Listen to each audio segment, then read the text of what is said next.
Yeah, we're good. Good. All right. Fuck, I haven't thought. Dude, I haven't been out of practice these things, and they're so awkward all the time.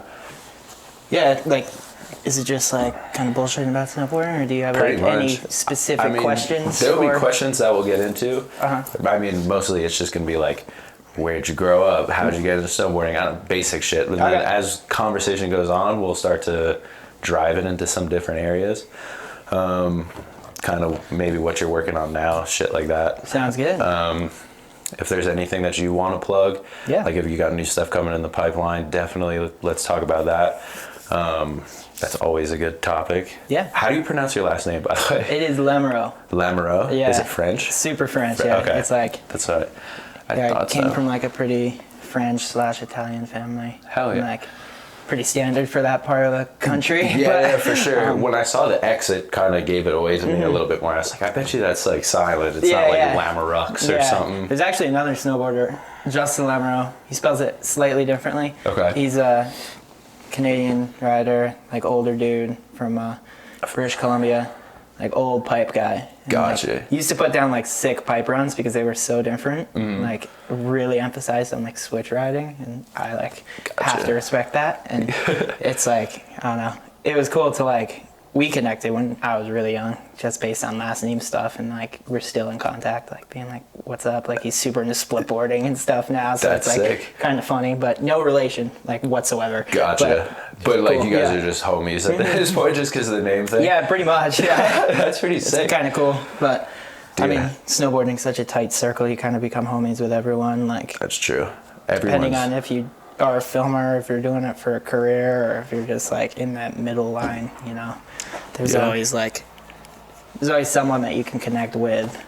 That way, and for sure, it's cool. I think snowboarding in that sense it's always so like community based, right? Like you can literally any snowboarder that you pull up on, you can automatically there's connect something with to them. bond with. Yeah, it's like, I mean, I like learned that whole bond with like getting to like figure out who your friends really are with like skating in the city back home, where it was like you roll up to LES and it's like you either have like your crew of homies or like the crew that you're like not going near, you know? And like that was like, that's kind of like a funny thing with Salt Lake. Like I get that vibe going to like something like Rail Gardens, where it's like, all right, like this is my crew, and I've been here long enough to like know like those are the fools I'm gonna mess with, and like hang out with and like share with. And then there is like groups of people that like are less inviting, and I think that's just totally because Salt Lake in a realm is like, it is a super small city, and like ultimately it is the mecca for snowboarding, right? For sure. And for sure. It's kind of crazy because there is that like quote unquote cool factor that comes into play, and like you do have that cool guy era here. And like, which is kind of, I think, beat and whack, but it's like, I don't go out there and try to like fucking flex on kids and be cool on people. And like, you catch that vibe with other people, and that can really affect like what you're doing through your day. So like, I learned that just like the hard way, kind of like skating in New York, being like, all right, like these are the fools I'm gonna kick it with. And like, then you have like the group of people that like, you just don't care if they're there or not. And why do you think it gets like that to some degree? Because like I've noticed that definitely throughout snowboarding. I definitely could see that vibe being true here, because you have the pros, you have people that are not, you know. Exactly. And it's like, I mean, it is crazy. And like, I think it gets to that point because there's like at the end of the day, there's so many people that like follow these trends, like whether it's skating or snowboarding. And like, I've always been one to like really not give a shit about trends. And like when I moved to Salt Lake, I caught like a lot of shit for just like what I wear, where it's like, no, like, yeah, I'm wearing like DC Link shoes from '02, but like I'm just gonna do tray flips all day, like that type of thing. And like kids out here are like, no, like we want like stand up 5-0s in the bowl and shit, and it's like, nope, not touching that, like that type of thing. And like there is that like core-ness, cool factor that comes into play, and like it's across the board in Salt Lake, whether it's skating or snowboarding. And like the snowboarding one, I think is just hilarious, because like ultimately snowboarding is like the coolest thing ever, but at the same time, like it can immediately be looked at as like one of the lamest things when you categorize it with certain individuals, where it's like, why are you pushing the industry in this direction? Like you're kind of pushing it into a hole where there's no money. Yeah. And you're pushing it into like a hole where you can't get out of, but damn, you look cool doing it, I guess. And that's like the mindset that I have that's really different. I catch a lot of heat because of like the contracts I've signed over the years. Like they're not like up to par with like those quote unquote super industry core ones. Cool, there's like that third party connection Gotcha. with like, you know, like let's use Skull Candy headphones for an example. And it's like, that is a core brand, and like they do revolve around a lot of their marketing with board sports. And it's a hard company to be like introduced to and ride for. But ultimately it's a product that you don't fucking need to snowboard with. But you can sit here and like I sit here all the time and like, I encourage people to ride with music. Like my era and the era that I followed with snowboarding was like heavy influence with hip hop, video parts, you know, it wasn't like the competitive route and like that type of thing. And to me, it's kind of funny because people will talk all this hate on like riding for like these off like core brands.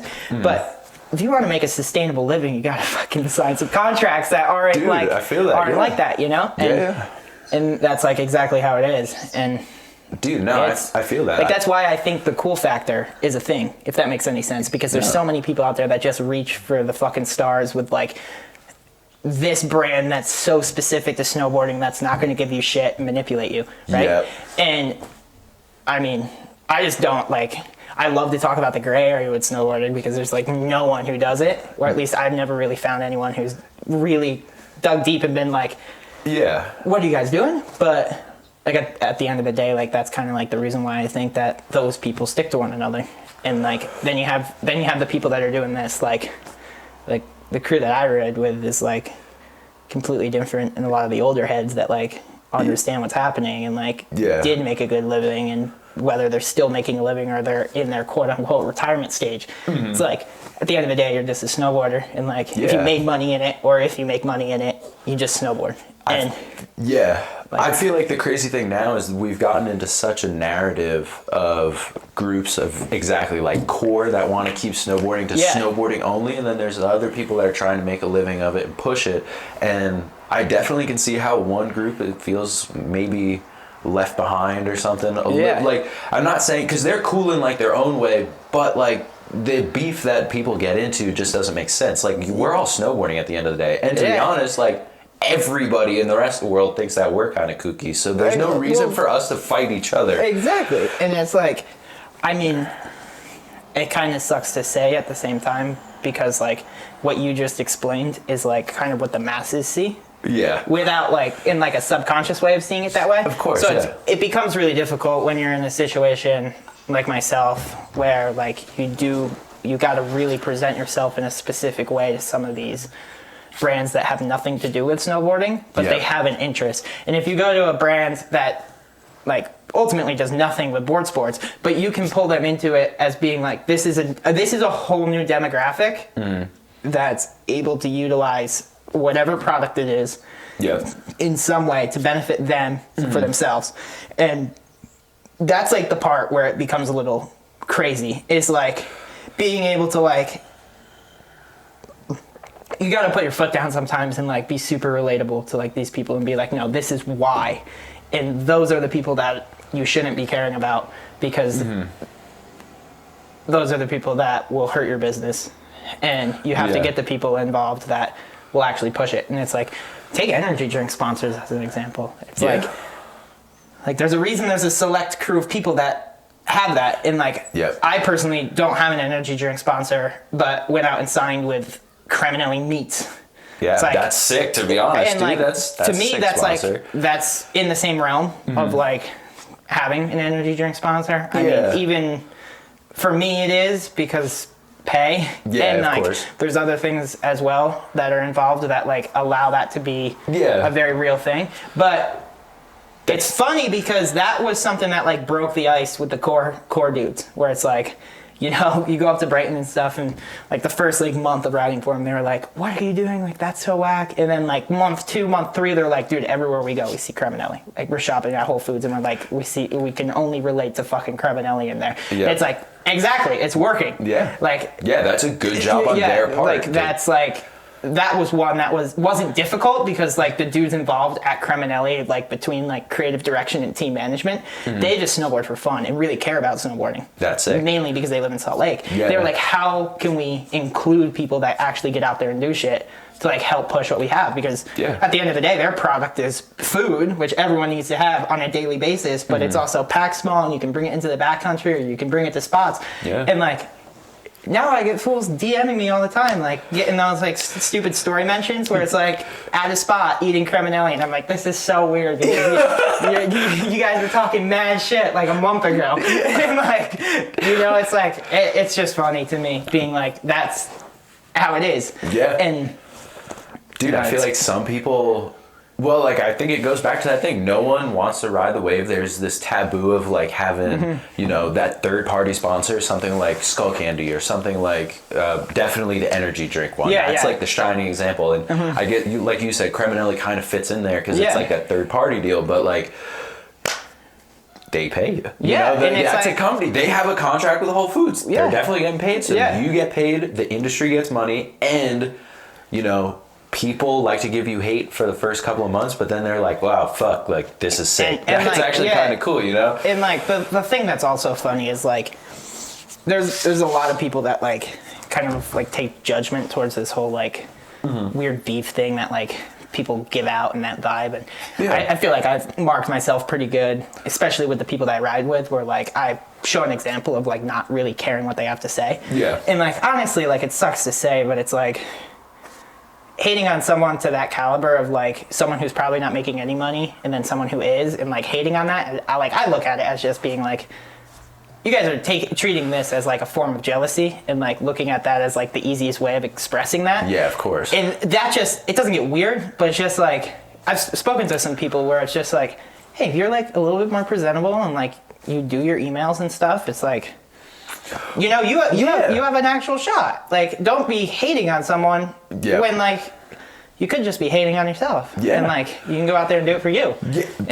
And I mean, like, a lot of those people, I feel like they fall short because at some point, if you want to take snowboarding seriously, you have to treat it as a job. You gotta you reply to people. You gotta be making yourself presentable. You gotta show up clean cut. I mean, you can definitely pull like a beard. That's not what I'm saying. But like, right, there's a corporate image that they want you to follow. There's some kids that are just like stuck in the way of being skater kids and smoking weed, and that's kind of where snowboarding got its start. So I see where that culture lives in snowboarding. There is that culture for it, but then there's also like the companies that are for that.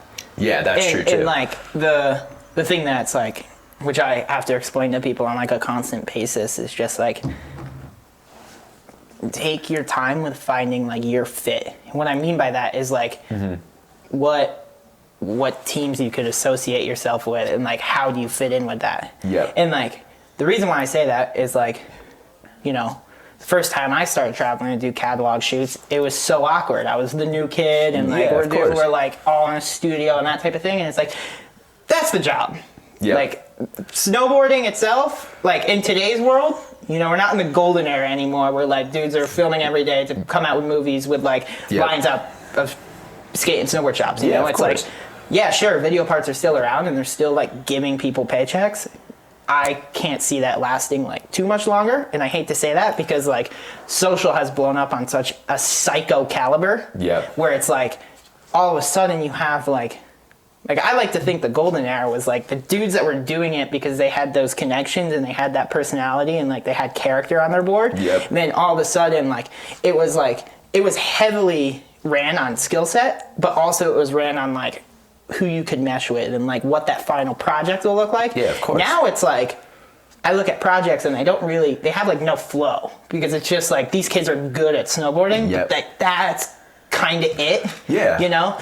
And like I mean my whole childhood was like Standard Films, Kingpin, Mac Dog, all and like that type of thing, you know? And those were like when Whitey was doing all the Kingpin shit with like skits and like all the lighting and crazy like studio effects that they were doing, like that to me was like, that is fucking dope. And when have you seen that in the past decade? You haven't. Yeah. That's been lost, I feel like. That when you look at my first film that I remember watching was Forum's That. And that film was chock full of like the B-roll stuff. It really felt like they were a team, right? And I think it's, to use a skate example, I think it's kind of like why Baker 3 was so successful. And if you look at what Baker 4 is a a great movie, but it's not as good. It's not as good as Baker 3. Everyone can say that. Because Baker 3 felt like, holy shit, these dudes are up to antics. They're fucking cool. Like, they're chilling, all this stuff. And then Baker 4, it was just like sick skating, don't get me wrong. But it lost a little bit that vibe that you got.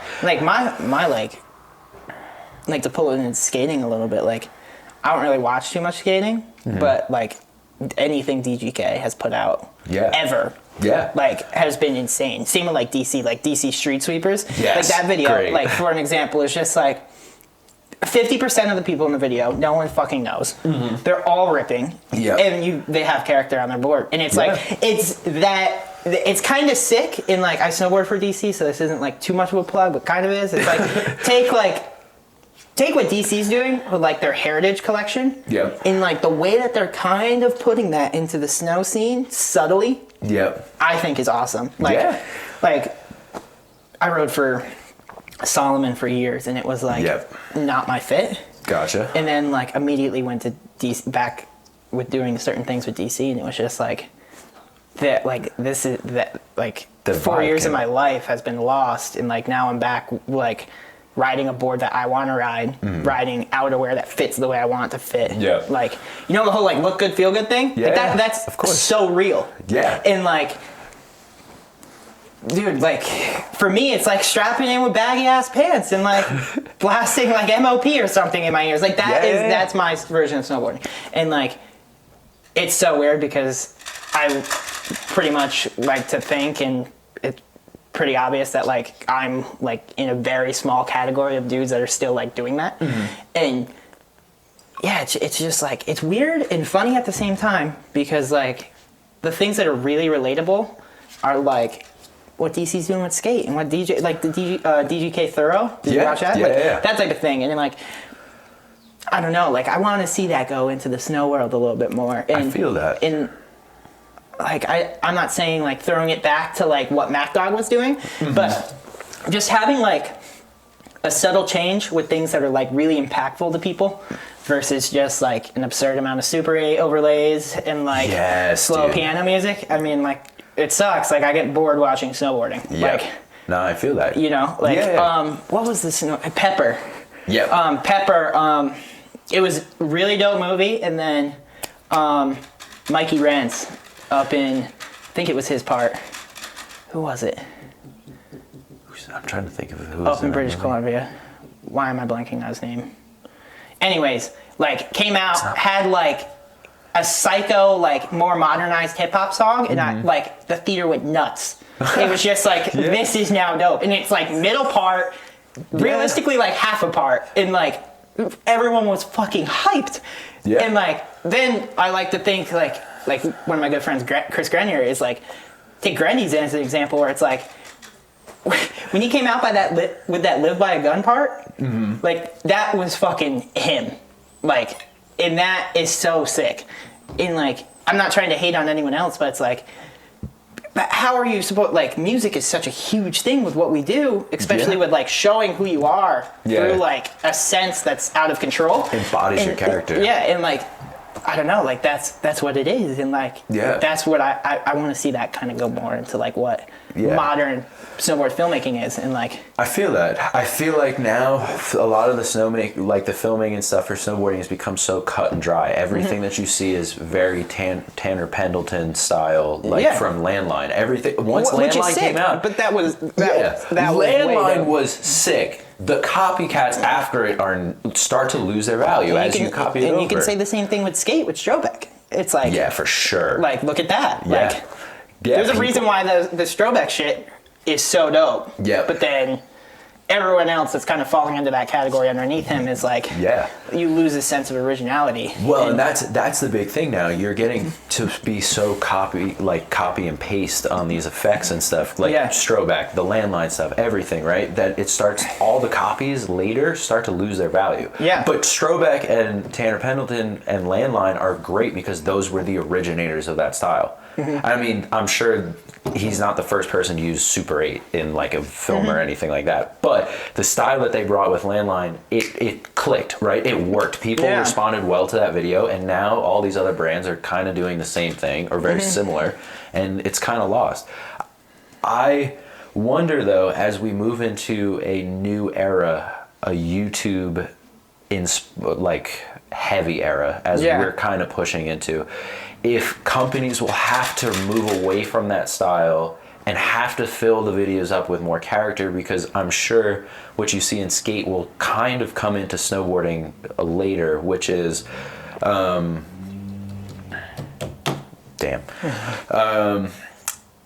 trip videos, right? Trip videos have become this huge thing in skateboarding, and now I have a funny, I'd be surprised, wouldn't be surprised to see in snowboarding years going forward, you start to see those 10-minute video parts of like trips that we took 2 weeks to Stony or something. Take DC as an example. They're doing the Transitor series. Yeah. And like that's pretty much it. And then Nitro did that movie Offline. That was like the full year of doing it. But no, I completely agree with you. And I kind of wanted to see it go into that direction as well. Yeah. And like the reason why I want to see it go in that direction is we live in such like instant gratification era right now, where it's like attention spans on people have shortened to like an unrealistic number because of social. And it's like, I want to see people kind of like companies kind of push a little bit more towards like doing more trip aesthetic videos with like actual character of like the team, and show that that's not only still a thing, but like it's working. And I had a really interesting conversation with one of my friends, Mikey, in LA this past summer, and it was just like, he's Mikey Taylor, obviously a super successful skateboarder and everything, and it was really interesting because we got on this like 2-hour rant of like a template in like what the template used to be when it came to like, let's use MacDog for snow, and like, fuck, we didn't even use DC for skate, like when they came out with the DC video, you know? And like, that template is what everyone is still trying to do. But on top of that, they have like another full-time job of like social. And then they need to hide where they're at. I think it would be sick if companies were just like, fuck it, post whatever the hell you want to post, let's go on this trip, blow it the fuck up, and hype up this final project from this trip. And that I think would be sick. And I think that's kind of like a way a template should go, where it's not as much video parts, but like you were in 5 video projects that were all like 10 minutes last year. And like they might not be as heavy with trick selection and spot selection as the good old golden era, but ultimately it's like what's relatable and what's going to sell product. That's true. And I think with the instant gratification, I don't know what, like, I wish I was in a situation where I could make that decision. If that makes sense, you know? And like, it is kind of hard to like kind of push these, you know, sending out those proposals of being like, this is what I want to do. And like get talking about it and then have something shut down because it like doesn't make sense yet. And it's like, it does. You just got to take that leap of faith. It is a little bit of a risk, but at the end of the day, if you're the first, like, why wait for someone else to do it just to copy it? You know? I feel that. And I think the problem too that you're running into is some of these brands are maybe run by some people that have, that have had their time in the industry and are not as relatable. I want to use soft words, obviously. For sure. But the other thing that's really interesting is like, I'll use Aaron as an example. Aaron Bittner is my roommate, and like the whole reason why I'm in Utah, and like pretty much been my mentor throughout like my snowboarding career. And like Aaron was Skull Candy team manager for years, and like I don't know how to say this politely, but it was like really, really dope when he was there. And now it's like kind of catching back up. But like when he was there, it was sick because he made the trips feel like 2008. Yep. But at the same time, like get modern time shit done. And that was really cool. And like I see that happening with like other companies, like Seth Hewitt with Volcom, for example. Like, look at what Volcom's doing. Yeah. It's like Volcom's killing has it. that mindset, modern time frame. Yep. And that's like I completely agree with what you're saying because there's other companies that are completely different. Yep. But it is like very subtle and not too many people know, but it's like it is cool to like see those older dudes kind of in like command. And then at the same time it's like I'd much rather be working with someone like Bittner. That's true. Than someone that like kind of had a career or like didn't have a career and just wanted a career and now like made this their career. Yeah. If that makes any sense. No. And I'd rather be working with someone like Bittner or someone that has like psycho business knowledge and is like ready to fucking not only make money, push product and do cool shit and see like the value of things. Yeah. And like it just becomes like a really gray area when you're working with people that like wrote a lot, but what did they do? Yeah. And then now they're in charge. Well, and that I think makes certain things really difficult. Oh, I'd have to agree with that 100% because I think you have a class of people that run management stuff, and I've run into it too from a filming side, like reaching out to people and trying to, 99% of my business is reaching out to team managers and like marketing people and being like, hey, I have a really good idea for a trip or doing something. This is how you could get into a target market that you guys don't really have a lot of exposure into. And like, this is how we can make money. And there's some people there that I think are two things: bound by the amount of money that they have, which is a huge thing. For a lot of smaller companies, they don't have the money. And for some of the bigger companies, they run into the risk of either spending money frivolously or they have a guy who's a manager that snowboarded but maybe was not a snowboarder, or skated but wasn't a skateboarder. And that's why I think having dudes like Aaron Bittner as the manager of Skull Candy, that's sick because he knows snowboarding. He knows snowboarding, he knows what it means to be a snowboarder, and he has love, and he knows what people are looking for. Yeah. And in that case, that's why that's something sick. But you also run into the problem where you have people that think they know snowboarding, but might not. Exactly. Too. And like, it's like, I'm curious to see what Bittner's next like journey in life will be. Yeah. Now that he's like not working with Skull Candy anymore, but it's just like, it is such a crazy thing where it's like my whole life was completely revolved around like that era of snowboarding. And like when I was younger on the East Coast, it went back even further. Like the dudes I rode with back east were like Ross Powers and Ron Quixote, Danny Cass, like that crew. Yeah. And like I lived with Ron in Vermont at Mount Snow for years. That's and sick. Like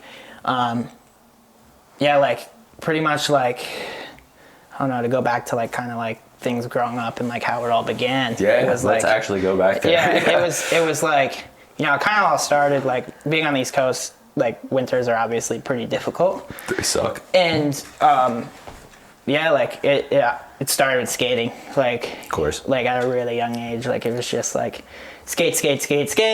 Like the second it gets too cold, and like my whole thing was like, second my bushings get hard, I'm done. Like done snowboarding. Like that like still in Utah is like my thing. People will be like, it's so nice out, and I'm like, nope, like I can't fucking do a manual right now, like my trucks aren't working. Like that type of thing.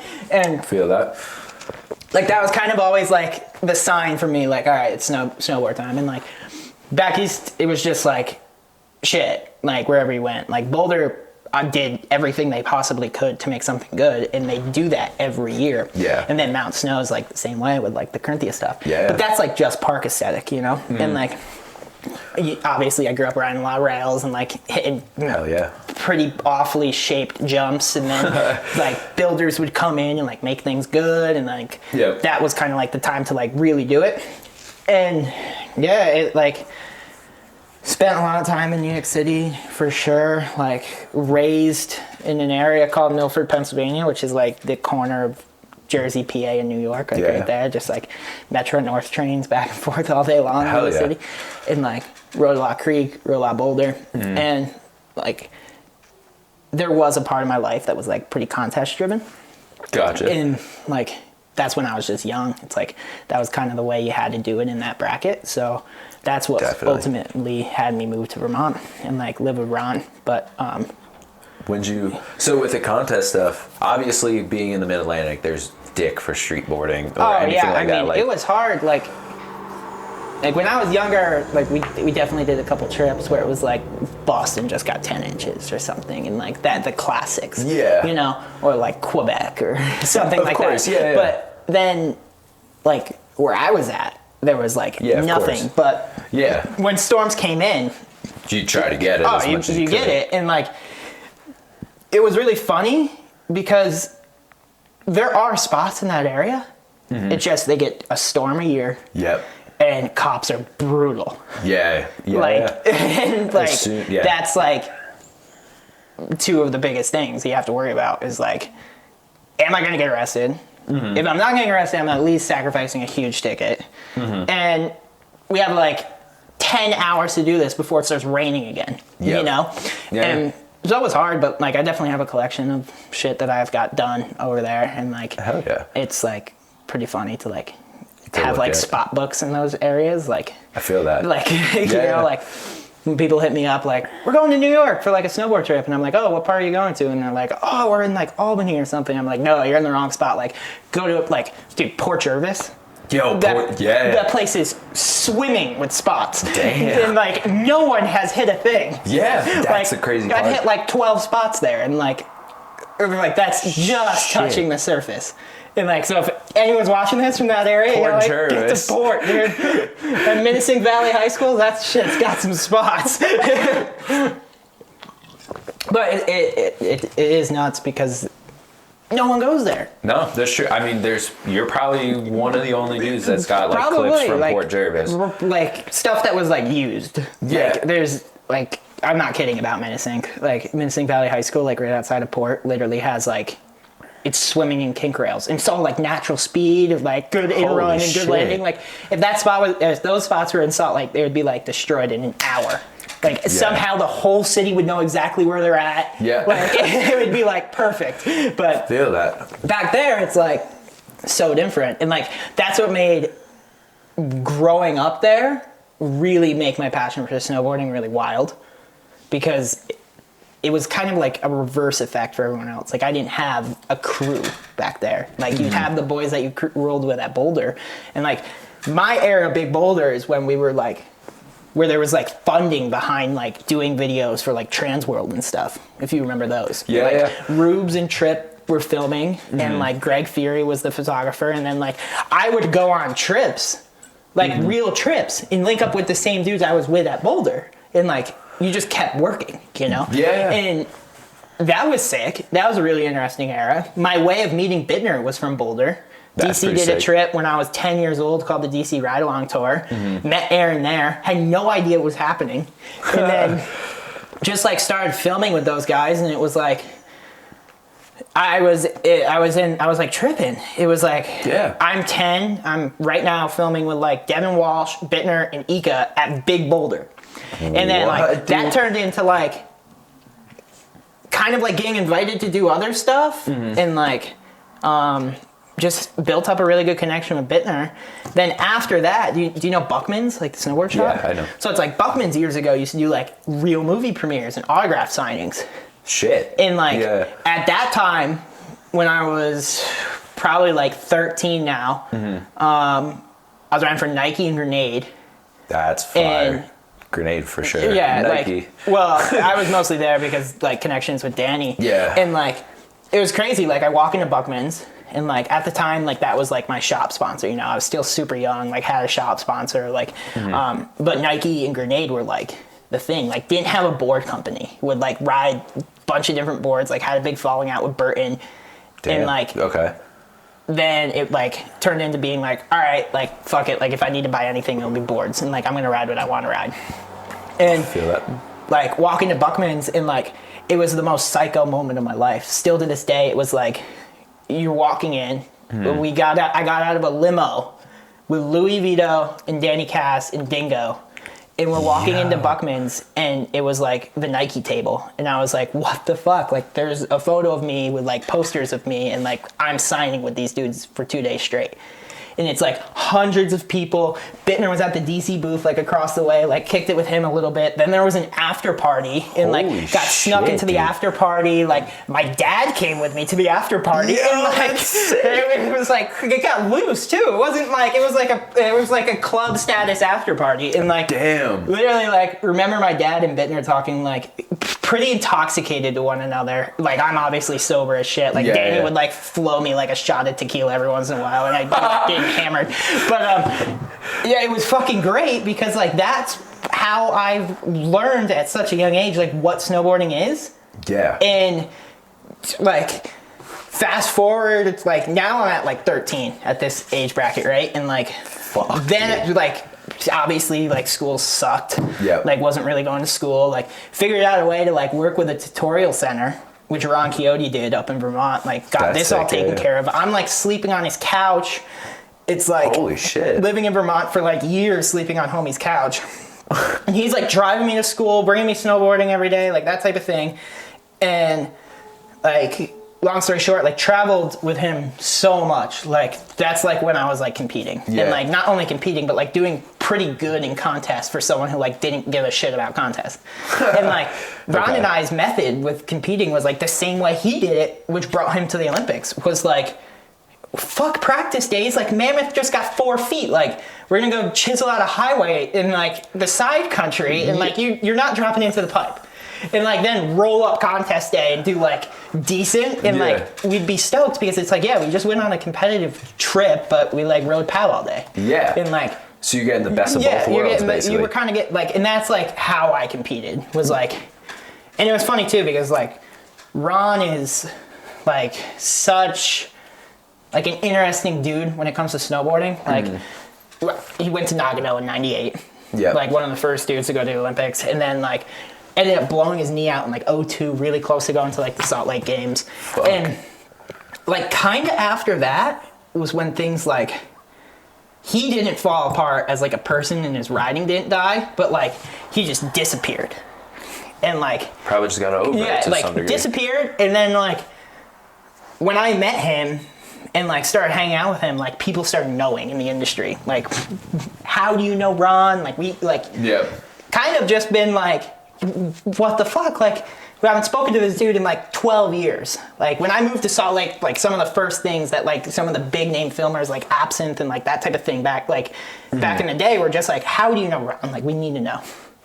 And it's like, this is how I know. Like I lived on homie's couch for years, and like he's the raddest dude, and every time he's in Utah, like I have to kick it with him. He's literally like a dad. Yeah. And like we traveled, and like he knew my background with like that after party story. So it was like, you know, we traveled to contests, and like for a while it was just me and him, and then he started bringing other kids along because he found a business in it. And like, but when it was just like me and him, it was so funny because it was like, oh, we got a trip to go to Mammoth, like fuck flying into LA or fuck flying into Mammoth. Let's rent a truck from Vegas. We're gonna spend a couple nights in Vegas, drive to Mammoth, do the contest, and then drive back to Vegas and like hang out and like do that type of thing. And like that continued until I was 17. When I was 17, I like had a pretty heart to heart with him, being like, yo, I'm not competing anymore. Like I'm over this, like want to film, like all the trips we've gone on have like opened my eyes for like what I want to do, and like I want to ride POW. Yeah.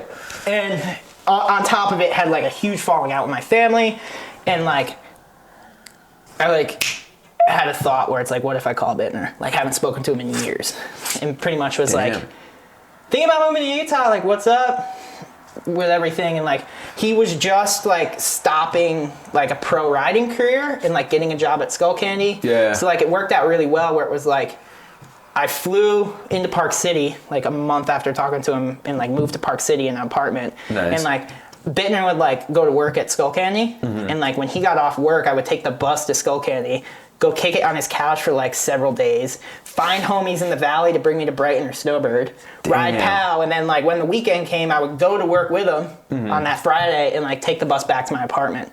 And had like a 6-month lease up in Park City.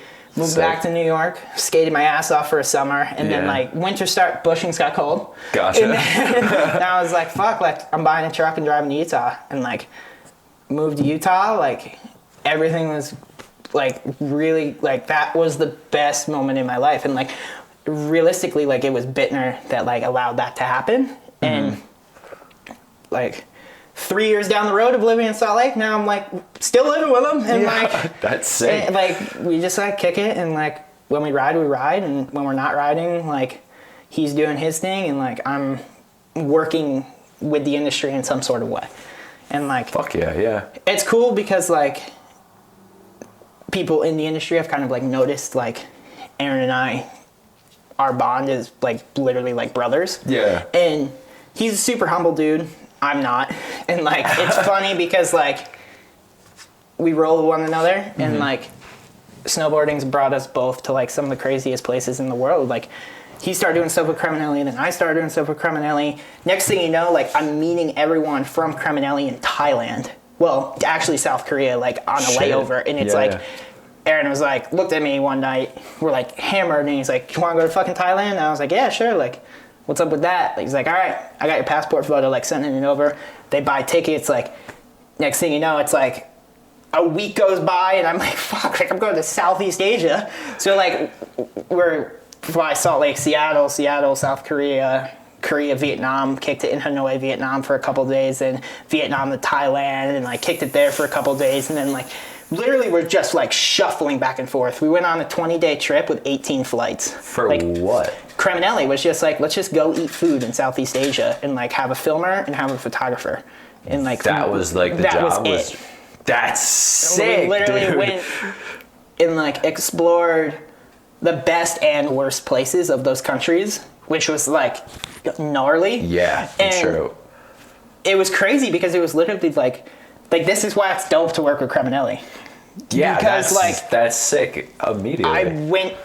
I don't know, it was like nuts to be like, yeah, dude, it's Southeast Asia. We're gonna eat 9 times a day. Yeah. And we're gonna have really good food, and like, what do I need to do? Just eat? Like, I don't need to talk, I don't need to do anything. And then like, that turned into like other trips in the country, and like writing proposals for like other international trips where like snowboarding can be included and that type of thing, where it's like, yeah, that's kind of the route I want to go now, where it's like, I'm gonna ride POW, and like since video parts are like on that edge, like last year I filmed Yeller, which was like funded completely by me, which was like a 10-minute short film that I like was just like, this is what I want to do.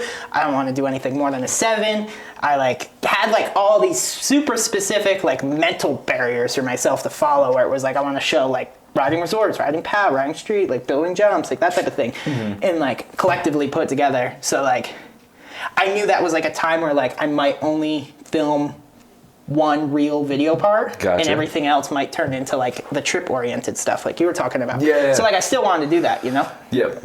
And with Creminelli, it's just giving me the opportunity to be like, yeah, let's go on a trip somewhere and do it. Like middle of winter this year, they called me and they were like, wanna go to Miami? And I was like, yeah. So like go kick it in South Beach, Miami for a weekend, put out a video about it, eat a ton of good food, do realistically like baller ass shit, like VIP seats at Miami Heat and rolling around in nice cars and stuff. And then that's fucking cool. Come back to Utah and be like, I missed 3 days of riding, but I just did that, and like that video is going to be pushed to like a demographic that looks at me as a snowboarder. Yep. So like I'm still winning there. Yeah. And it's not the snowboard demographic.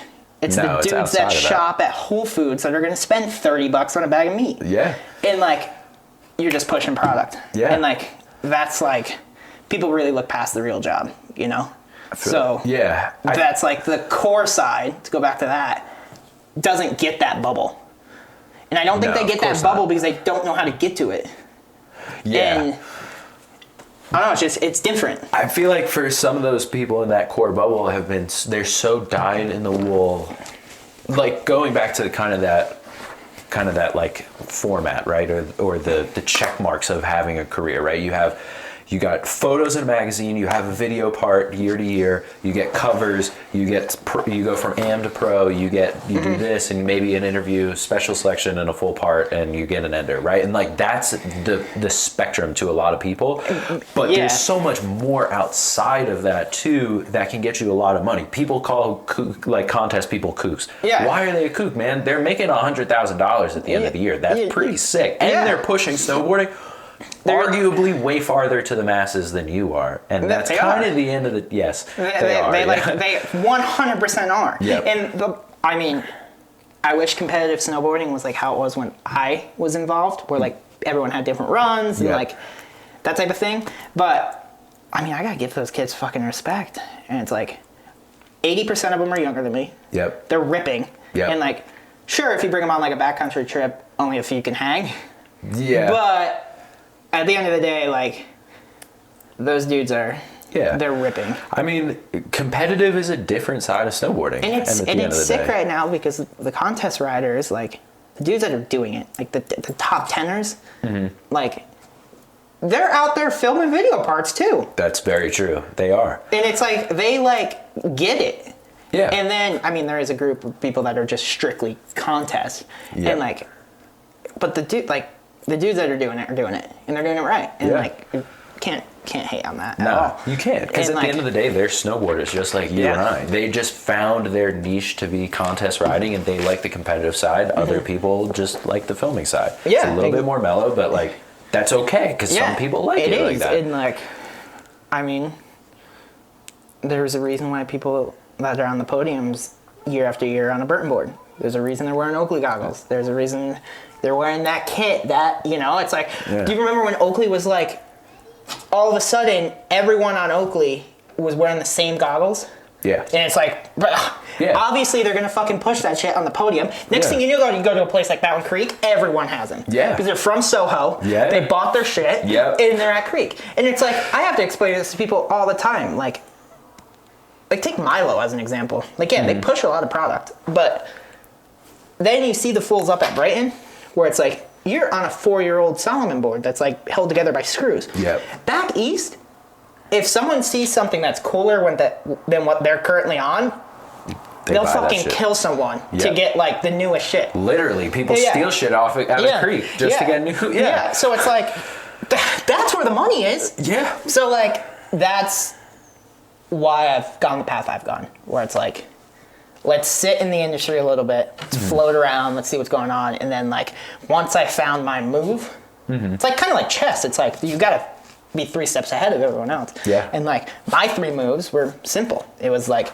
live in Salt Lake, push the demographic of the Mid-Atlantic, and like get companies that those guys will buy, whether it's snowboard product or not snowboard product. Get shit that looks cool for them. Yeah. Like, that's the opposite direction that a lot of other people go. If that makes sense. It's like, how can I be cool where I live? Yep. Where it's like, I don't give a shit about being cool in Salt Lake. Like, having that impact at a place like Creek and Boulder though, where like every time I go back to Creek, I see more fools on DC boards. Yeah. And you see people wearing like certain stuff where like there is a place, whether it's me or the next guy, where they got that inspo from. And like, if they're cool there, all their homies start buying it. And like, it turns into a bar conversation because you and I both know that's a thing on the East Coast where it's like, like I wrote for a tech company 2 years ago called Snow Crew. Like, I think they went out of business, but like it was literally an app that I never used, but it would like track your speed, where you were riding, and that type of thing. I would go back east, and next thing you know, homies are like hitting on chicks, being like, "Yo, I reached 35 miles an hour today."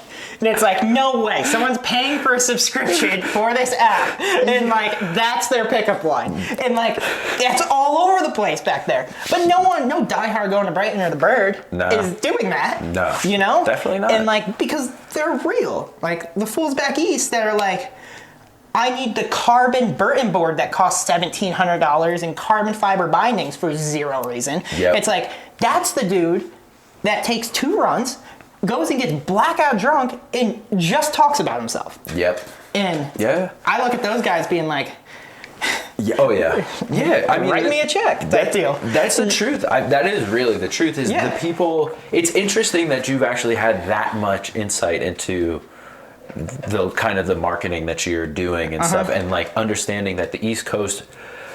The crazy part about the East Coast is it truly is like the home of snowboarding. When you think about Vermont and the history in Vermont and New Hampshire and those areas, so much has started there from snowboarding. So it makes perfect sense, plus the money, that everybody on the East Coast is going to sit there and be like, yeah, I need the best stuff. I need this year's, all this stuff. And like, people just are down to like spend money, and they saw Mark McMorris ride in the Olympics on this board, or they saw Stahler, they saw someone riding on that board, and they gotta buy it because if Mark McMorris can do triple corks on that board, I'll do triple corks on that board, even though I don't know how to turn. Yeah, like, and that's their mindset. Yeah, and the part that's like honestly really crazy about it is like all of a sudden, like I'm really curious to see like. We live in a really weird time with like this Corona shit happening. Of course. But shout out Corona. Yeah, shout out Rona. But hopefully it ends sooner than later. And I'm really interested to see what the indoor snowboarding spot in Jersey is going to do in the months of August. Yeah. In September. And like, I don't know. Like, it's such a crazy thing over there. Like, I did a campaign shoot back there this year and like helped him with a decent amount of marketing. Gotcha. And it was just like go ride in there, and like when you go to like Brighton and stuff, like people call your name out because they're your homies and they're like kind of fucking with you. Yeah. But when you go back there, it's like, how do you guys even know who I am? Yeah. And like then you have the kids that will like I went through my DM requests that night and I hit like triple digits requests from fools that are like, you coming back tomorrow? Like, yeah, just hitting you up to try to like, and like, I would respond back to these people, and like I always do for like kids at Creek and stuff like that. Where it's like, yeah, I am. Like, hit me up if you're riding. Like, I don't care. Like, sure. Like, if I'm stoking some kid out, they might buy the kit that I'm wearing. Yeah, and like that's not my first mindset. My first mindset is like, this is snowboarding. Let's go have fun. Yeah. But like, went the next day to the indoor arena, and it was like. Fools that couldn't even buy a ticket to get in, and they're like doing everything to like sneak in, and I'm like, just like pump your brakes, like let's get you in, and like talk to some of the people, and was like, you're in now, like just ride and have fun. Yeah, like just that's forget about all it. I'm here to do, and that's all you're here to do. Like we're just snowboarding, and it's sick because that mindset doesn't like. There is something super specific about people who come out of the East Coast. Whether they're top notch or like really low the totem pole, there's that respect immediately, and it's super cool to have like people back there that are like down for the cause, and like I feel that also the people that are buying shit. I feel like to some degree the East Coast is a brotherhood, right? Because it's such everybody there is such a hard knocks like.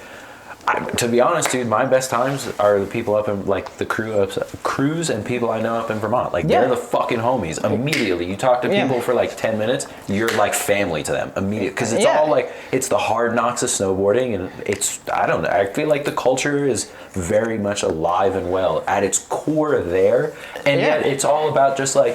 Nah, man, you're on a snowboard, I'm on a snowboard, we both rip, we both don't rip, maybe I rip and you don't, but like we're snowboarding at the end of the day, let's fucking ride. Well, Who cares? That's like the New York skate vibe. It's like, oh, hell yeah. It's like, dude, I remember like the first couple times I like was rolling through LES, and it was like, who's the new young kid on the block that like can kind of skate, you know? Yeah. And then you just keep showing up and you start having these conversations. Next thing you know, you're having dinner at their crib, you're sleeping on their couch, you're skating till 4 a.m. in the city. Yeah. You're fucking running from cops together, and like now you're best friends. Yeah. Dude. And like it is pretty wild, and like you know, I like to look at it as like I call it the acquaintance scene, where it's like LES for me is just like the acquaintance scene. Like that's the definition of it. Where like I'm a strong believer that you should count 5 friends and that's it. And like those are the fools that got your back and you got theirs. Yeah. But then you go to a place like LES and you're like, I see you guys once a month.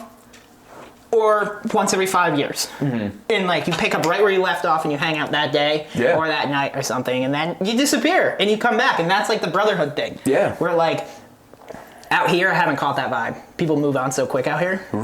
Like, Interesting. it's not the same as like that core, like, and maybe it's because, like, this might be like super off topic, but I think in Utah, it's like everyone's way more family oriented. And back there, it was like, at least for me and like a lot of my friends back east, it was like our family wasn't necessarily mom and dad. Yeah. It was the older dude that had a car, or like the kid that could buy beer, or like the fools you just skated with. Yeah, and like, it's like you're a skating. filmer, so it's like, dude, the photographers and filmers I worked with back there, it was like, that was family. Yeah. I honestly had more comfort reaching out to a photographer being like, yo, let's go grab dinner, than it was like reaching out to my mom being like, yo, let's eat dinner. Yeah. You know, and like, that's how so many people in my position were back there. And like, you know, love my dad to death, but he's like New York dude, where like he got it. And like, it was sick because there was like that sense of becoming an adult at a really young age between like traveling and moving to Vermont and stuff. But the only way I was able to do that is because I had such a supportive dad. And people like to think that he wasn't supportive at all, but I think he was the most supportive thing in the world, being like, fuck it, if you want to skate till 1 a.m, go skate. Yeah. Like, are you gonna go to school? And it's like, yeah, I'll go to school. And it's like, cool. Yeah. Like that level of trust. And like out here you see kids that are like in their 20s and they still have like curfews. And like, I never had a curfew, I never had that. So like, hanging with fools in Salt Lake can be a little different. And like, you don't get that brotherhood aesthetic of like, I feel that, we're doing like fucked up shit together and like hanging out, you know? And it's different. I feel like to some degree too, that is also the breed of people on the East Coast.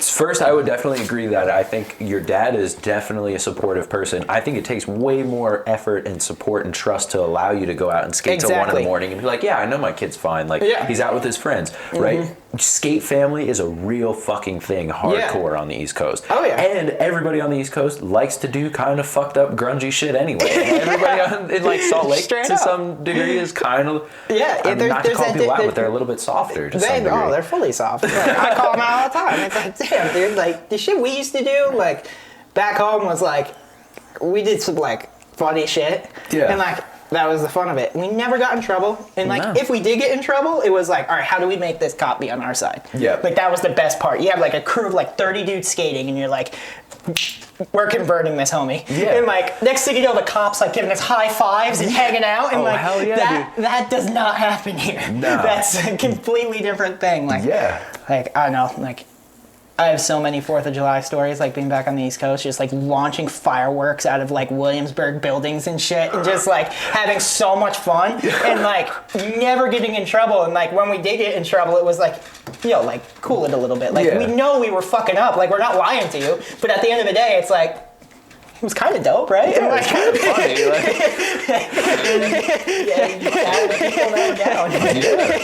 I don't know. It's different, but Salt Lake, like, I love Salt Lake to death. Like, it is my home now. And I feel that too. The reason why, if I did not snowboard, I would never be here.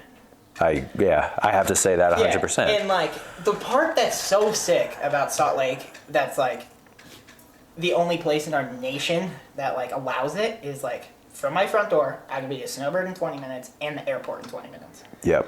And that is so convenient. Yeah. Also, you can go party downtown and Uber back to your house and go ride the next morning, because hell, if you want to roll up to Snowbird at 3 p.m. and take 2 tram laps, you can. Yep. And like, it's just a different mindset, you know? Yeah. And you quickly realize like who the real dudes are, and like that's sick. And now we have like another perk, like Woodward. Dude, yeah, like, Woodward Park City, from my house. That's sick. Like, that's fucking amazing. Like, I literally live on that corner, like right by Milo. Yeah. It's like, hop on Parley's, drive like 4 exits, and you're at Woodward. And it's like, I don't understand like how Woodward doesn't have 1 million people snowboarding. I'm sure they will eventually, but like every time I go up there, there's like 10 fools out there riding. All the kids are inside, but it's like, there's never a line. And then I like scrolling through the gram, like sitting on the chairlift, and it's like Brighton is like the lines fucking through the parking lot. Yeah. You know? And like, it's nuts. And like, it really is crazy to think like Like, I want to see those, like, I Ride Park City videos come back, but at Woodward. Yes, that would be sick. Impactful. Yes. And, like, dude, I remember not really grew up. I was kind of older at that point. But I fucking watched those I Ride Park City videos all the time, and like they were sick. Watching Scott Stevens hit those boxes and stuff, and dude, just rad Scott Stevens shit, sick. Or fucking Sage and Blaze and all those dudes ripping around, that was sick too. Like, yeah, those videos fucking slapped, but they're gone now, and it sucks. Classic Vale. Yeah, classic, fucking classic. But it's like, yeah, I want to see something like that, and like. Pat Fenelon like always did a good job filming them and editing them, making them high pace and like an easy watch. And then like Rob Mathis photography behind them all was so cool. And like I don't know, I'm honored because I like made it into like the last one, and it's like that's sick. It was cool to like go up and be like, all right, we're filming for an I Ride Park City video. And it's like new to Utah, like this, that, the other thing. Like, all right, cool. Like I feel like the pressure's on. Like I feel like I'm at a street spot right now, but you're like in a park, and like it's just like super loose. You just go and do what you want to do, and like it was fun. And like going and having those sessions with Scott, or going and having those sessions with Bittner at Park City. Yeah, like, dudes that's true. Had their faces painted on the poles. Yeah, like it was like, damn, this is dope. Yeah, like, it's sick to have that opportunity to ride that place with those people. That it's like, it kind of felt like the old Boulder crew. Like honestly, like back when we were doing stuff with Boulder, but like for Trans World. Yeah. Ultimately. Yeah. It was cool, like doing like sunset shoots and like sled laps at Boulder and like, that type of thing was like really sick. And like that was the era where like Miles and I were the youngest ones doing shit. Yeah. And you had like the Luza brothers. Do you know Peter Pape? Yeah. 5P. Yeah. I think that's the funniest thing. Peter Pape from Pocono Pines, Pennsylvania. Yeah. That 5P really represent you, dog. But like that crew in that era was like, I remember we would like get condos on like the Big Boulder Lake.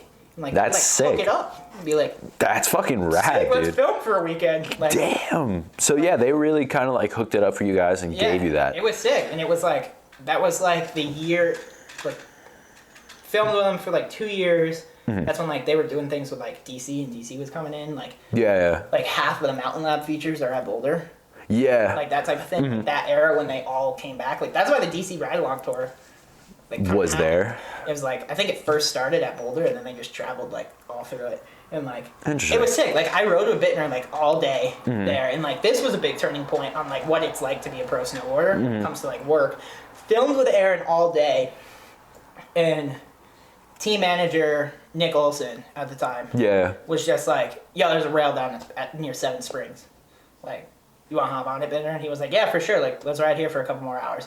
Like I didn't go with him, but like he like I think he called me like, are you going to Boulder tomorrow or something like that? And like it was like 6 a.m, like got no sleep, like gonna sleep in the van on the way back to Boulder type deal. But like ride Boulder with him, we're filming all day long, and then like 4 o'clock hits and he's like, all right, I gotta go sleep in the van, like I gotta go hit a spot tonight. And like I remember being like super young, being like, damn, all right, like sick, like that's sick. That's how you do it. All right. So, like, hops in the van, drives to Seven Springs, does this fucked up switch 50-50 on this kink rail at Springs. Gets all the way back to Boulder, and it was like, I'm like 10, like, went home, like, watching a movie, fell asleep, and, like, this dude's, like, back, got a clip, now we're filming again. And it was like, holy shit. All right. Like, so that moment in my life gave me a lot of mentality that I have now, where it's, like, in Salt Lake, especially, where it's, like, go build a backcountry jump on like a snowy day. Hit it in the morning. Come down to the valley. Hit a street spot.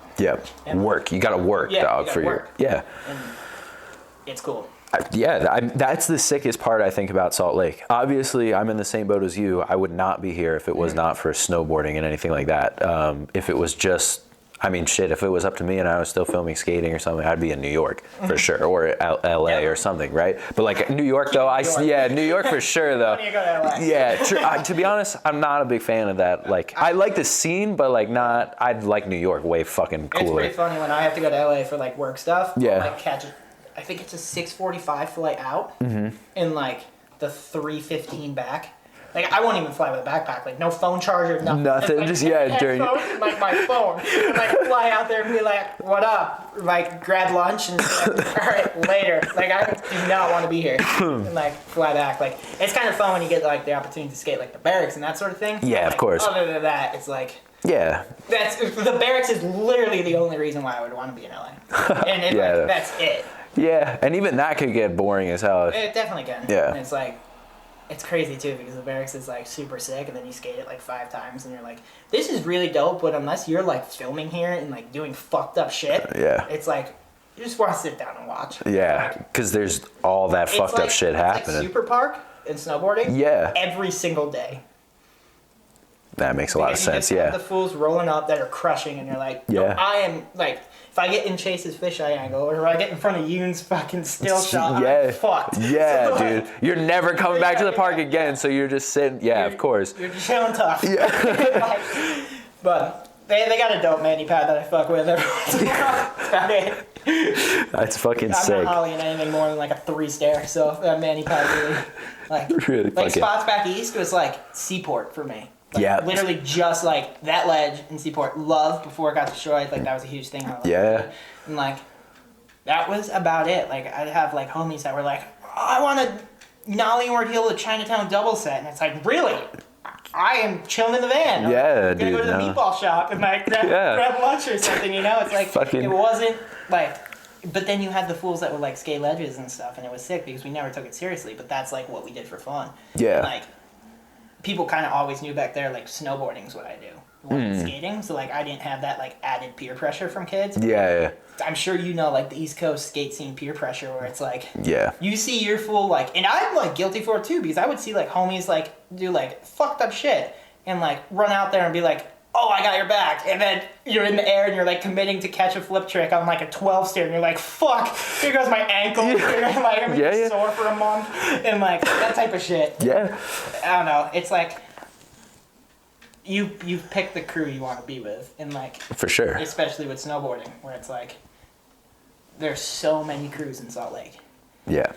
and Salt Lake's hilarious because midwinter here, if it's good, if it's firing in Utah, Yep. and everywhere else is kind of like beat, like if Quebec hasn't gotten snow in a couple days, like that type of thing, it's like next thing you know, you already have the Salt Lake crews, but then you have all the fools from Seattle and the dudes flying in from Cali and the East Coast cats, and they're all out here getting it and farming it, and like it's really funny because skiers are the only ones that leave lips up. But like you see something on the ground, you see where cats are at, and then you go back there and it's like shoveled out. You're like, whoa. Yeah, yeah. Damn, all right. Like that's not how it is back east. No. But the skiers out here leave all their shit up, so it's like if you want to play your cards right, you can go hit fucking skier spots like the day after and be like, dude, half the work. Yeah, yeah.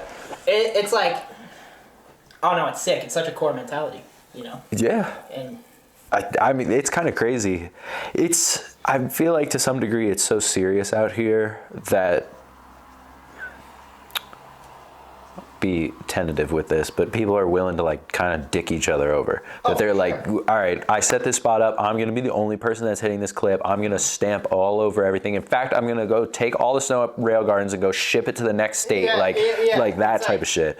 it's funny too, like rail gardens you catch a vibe at Yeah. if you're not like A local there, kind or of. like not fucking like getting it, you know. Like, Yeah. Like I like to go to rail gardens and like warm up for spots, like Yeah. and do like a couple 50-50s in like a front board or something. Yeah, yeah. I'm not going there to film something or like get something for the gram. There's like the pavilion and shit that I've like filmed on, and that thing's super fun. But like, Yeah. then you go to like another spot, and like people don't really like do that anymore at rail gardens. It's kind of like there's like a group for sure. Yeah. Like you have the dudes that just sesh in rail gardens, and like that they don't have money to get a season ticket. They don't have that, so it's like we're Yeah. going to rail gardens and we're fucking firing it up. Yeah. And like, if you just roll up and you're like that guy that didn't pick up a shovel at all, or like didn't hike into the park with a shovel, knowing that you're only going to be there for 10 minutes, it's like, you catch some vibes for sure. Yeah. But like, personally, I just never care. Just be nice and say hello to everyone and like, Yeah. just do your thing, get out, and then go do what you're Going out to actually do, yeah. And that's how I look at rail gardens. And like, have you seen Salt Lake Rewind? Yeah. Like, Yeah, yeah. where like Yeah, they go over like all rail the. gardens. Well, it's like I think it's really funny, and like it kind of connects with me, where J2 was like calling it the scary gardens, and like he's kind of got a point, and like not because the spots are really that big or like the rails are big, but it's like I don't know, when I'm hitting the street spot, like I don't want 6 crews seeing what I'm doing. Yeah, no, that's for sure. You know? Yeah, you're like in front of everybody. Yeah, and like you're not fucking out there competing. It's not like you have ESPN pointing a camera at you. Yeah. Like, have a bunch of random judgment dudes. And like snowboarding for me is not like a thing that you do to be judged at. No. It's like something that like you're either impressing someone or you're not. Yeah. And you shouldn't be like not impressing someone and then like catch all this heat for why that didn't impress that individual person. Yeah. And like, yes, that happens with videos and stuff. But then again, it's like at rail gardens, it's like every time you strap in. So like, I respect what J2 had to say. Yeah. It was like, the scary gardens are pretty scary. Yeah. Being like, you're here to fucking either deliver or warm up and get the fuck out. Yeah. You know? And I have a funny feeling, to some degree, rail gardens is a snowboard equivalent of kind of the vibes that you got to catch at barracks. Yeah, right? It's like sure. You show up, you got to fucking put on, and if you're not crushing it, go sit in the corner or leave. Yeah. And like, this is not a spot where, I mean, the truth is when you pull up to those rails, they're really not that hard. They're almost like park rails set up in a fucking street. Yeah, I mean, so it makes sense why people are throwing down on them and stuff like that. It's not too scary. The rails aren't scary, but it's definitely the pressure and the vibe, and like you're showing up and you're gonna do something, and you have to kind of know when you show up to that spot that you're putting on for people. Yeah. And if you're not ready to deal with that, then like get out or go find another spot. It's like, me personally, it's like, I don't go to rail gardens being like, yeah, I'm going to impress people like right now. Yeah. You know, it's like, that's not my thing. And it's like, that's why you roll with the people you roll with. Yeah. And like, it's like the same mindset when you go build a backcountry jump. Yeah. Like, imagine building a backcountry jump where it's like, I'm not here to film a trick. If I hot tub the landing, I'm a fucking idiot. Yep. And like if you had 6 crews, Watching like, that shit. it would be way gnarlier. Yeah. And like The pressure that gets put on you is crazy. yeah. I And think. they're not spectators. Yeah, You know? they know what they're looking at. This is not just some dude who's watching the Olympics and it's like, wow, you did a backboard, nice job. Yeah, Like, and it's like it's kind of like the Bone Zone. You don't really catch that vibe with, but sometimes you do. Like, Yeah. like filming at the Bone Zone, or like when we're like doing Bone Zone edits or something like for something like Snowboarder. Yeah. Like the homie one. But it's like then you have the spot, and the spot is dope because it's like the dudes that like I like to think that I hang out with and like roll with. Yeah. It's like you have like Jeremy and shit, and it's just like, yeah, cruise up, or like Jake Welch, or fucking JP Walker, and like not to name drop these fools, but it's like there's a reason the spot isn't blown. Like the Yeah. Bone Zone. Like the Bone Zone, it's like fuck, April comes around and there's 10 feet of snow in the mountains and there's 10 dudes out there riding. yeah. October, there can be half an inch, practically mud, and you have 400 heads at the Bone Zone. Yep. And it's like, you go to the spot and there's like 3 dudes. And it's like dudes that are like getting ready for the year. Yeah. Not like, let's film. Yeah. You know? And like that is really sick. I mean, I just moved out here, but I feel like I could catch that vibe even from watching the videos of Bone Zone. Yeah. You see it and you're like, dog, it's October. Like, Yeah. you don't need to be doing this yet. Yeah. Like, you can work I into think it. it's sick for sure, but it's like, Oh, yeah, it's sick. Don't get me wrong, but definitely like, sick. But there's that mindset of like, oh no, it kind of reminds me of New Jersey, where it's like out of 10 people, 1 dude is like doing something, and like the other 9 are just like really trying to be that one guy and just hucking like crazy. yeah. Like, it throws you for a psycho curveball, and then not to put any other pressure on it, but you have like fools rolling up to the Bone Zone where you're like, they're all my homies, but for people up there, it's like, yo, Justin Benny's here today, Deadlock's here today. Yeah. What can we do? Like, Yeah. that pot stirring is really funny, and like, yeah, that's snowboarding for sure, but Yeah. it's like, you don't have that at a street spot. You don't have that in the backcountry. No. That like at resorts, Bone Zone, rail gardens. And, Yep. like, I'm not talking shit on any of those 3 because I love all 3 of them. Yep. But it's like, it's a completely different side, and you quickly realize who your friends are. Yes, that I think for sure. When you go out to those places, you do quickly realize who your friends are, because your crew is going to be stoked on kind of whatever you do, right? Yeah. And then, but if you're out there and you're trying to put on for other people, then you're going to be putting on. There's that pressure of doing that and all that stuff, and it's just kind of. It's different. It's definitely different, and I don't know if that's like. But it's kind of whack to some degree, but it's also, I guess, part and parcel of kind of what we're doing and the way that everything goes. it is what we're doing, and it's just like when the season begins and like Bone Zone opens, then next thing you know, the city has snow and like fools are up at Bone Zone and the city's got snow and kids now you separate that and you got kids at Rail Gardens, and then spots are starting to like when we get snow in December, like spots are starting to get hit. And then the like resorts now open, and you got like the groomer heads, and then you got the dudes that are going to hit spots. Yep. And it's like early season in Utah is like December and January. I feel like go like that because everything just started firing off. Yep. And then all of a sudden it slows down. Like February, it's like I've noticed like you get less snow, you get more sun, you have more fun, and then Miracle March happens. Yep. And it's fucking crazy again. And then April's psycho, and then you have like end of April when resorts start closing. You have the dudes that have tickets to Snowbird and they go to Snowbird because that's just open forever. Yep. And then you got the dudes that are going either hiking Brighton or hiking Guardsman's or hiking Grizzly. Yep. Or like my favorite place is Tony Grove up by Logan. Yeah. A little bit more north. And it's like, yeah, fools going to do all those types of things. And like last year when I filmed Yeller, I probably filmed all the street stuff in like December. And then we took like a tremendous amount of time off, essentially. And then it was like the last shot I got was like June 8th. I like filmed them at Shit. Twist in Grizzly Gulch. And it's like, Shit. you go up there and it's like, there's still 12 feet of snow. Yeah. But you're the only one out there.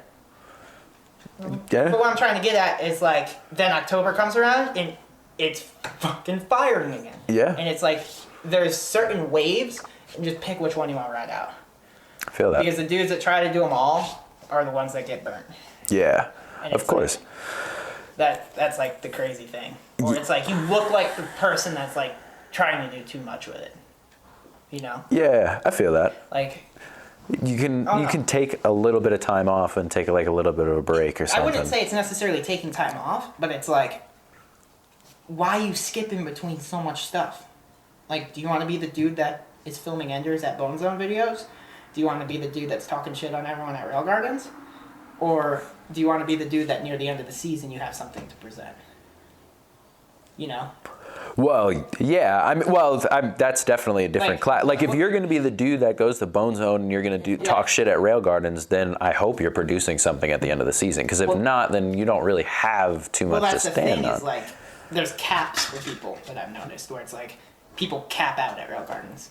People cap out at Bone Zone. And like, you know what I mean? Yeah, That's what I'm getting at. yeah, The other, and that just goes back to snowboard trends. yeah. That's like, true. Where it's like, who's doing it right now? What can I do? What's the instant gratification? You know? And Yeah. sometimes you want to step off that gas pedal and be like, let's get through the season and Yeah, let's put something out. And it's like, Of course. that's the sickest thing, I think.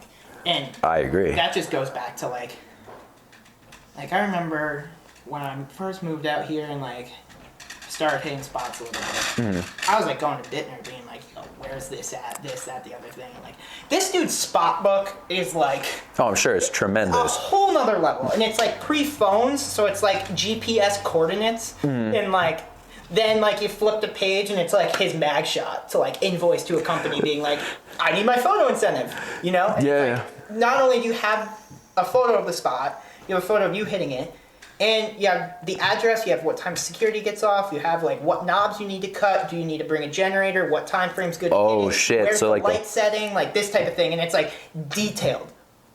Like, so I kind of like took some of that mindset from him and like started going to do spots, and that's when it was like, I quickly realized like filming like a project isn't like trick selections are very important, spot selections are really important. Yep. But there's this other bubble, which I think you'll respect being a filmer, is like if you pick a mellower trick at a really good time of day with nice light good crew, good energy, Yeah. you can film something that's kind of like groundbreaking.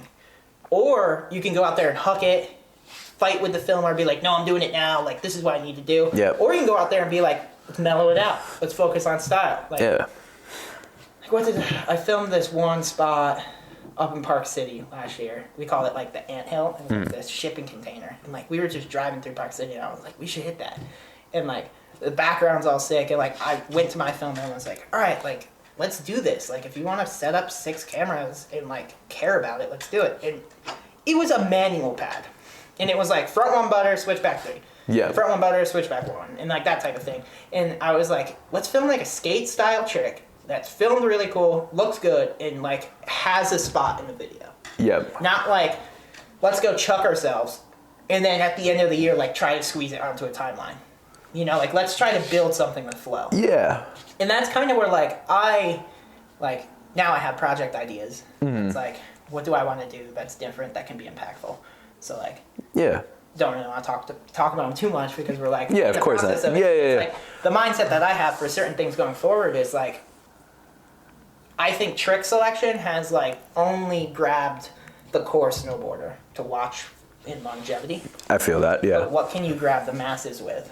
And like, Yeah. it's kind of like cool filming. Yeah. Like maybe not so mainstream piano music and Super 8 and that type of thing. Yeah. And like that shit's dope if you sell it. Yeah. And There's or if you a skate. whole crowd outside of that you gotta.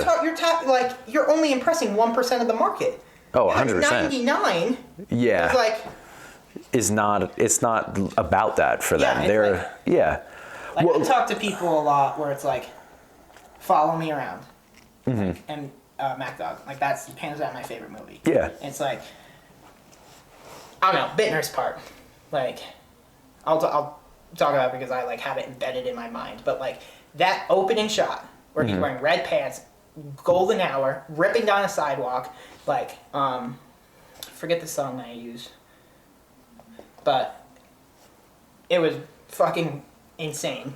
And like 50-50 back one to flat. And like that shot made me be like, I'm gonna be a snowboarder. And Yeah. in today's world, when you go to kids, it's like, what made you want to be a snowboarder? And they're like, oh, Marcus Cleveland doing a cab 16 off a knuckle.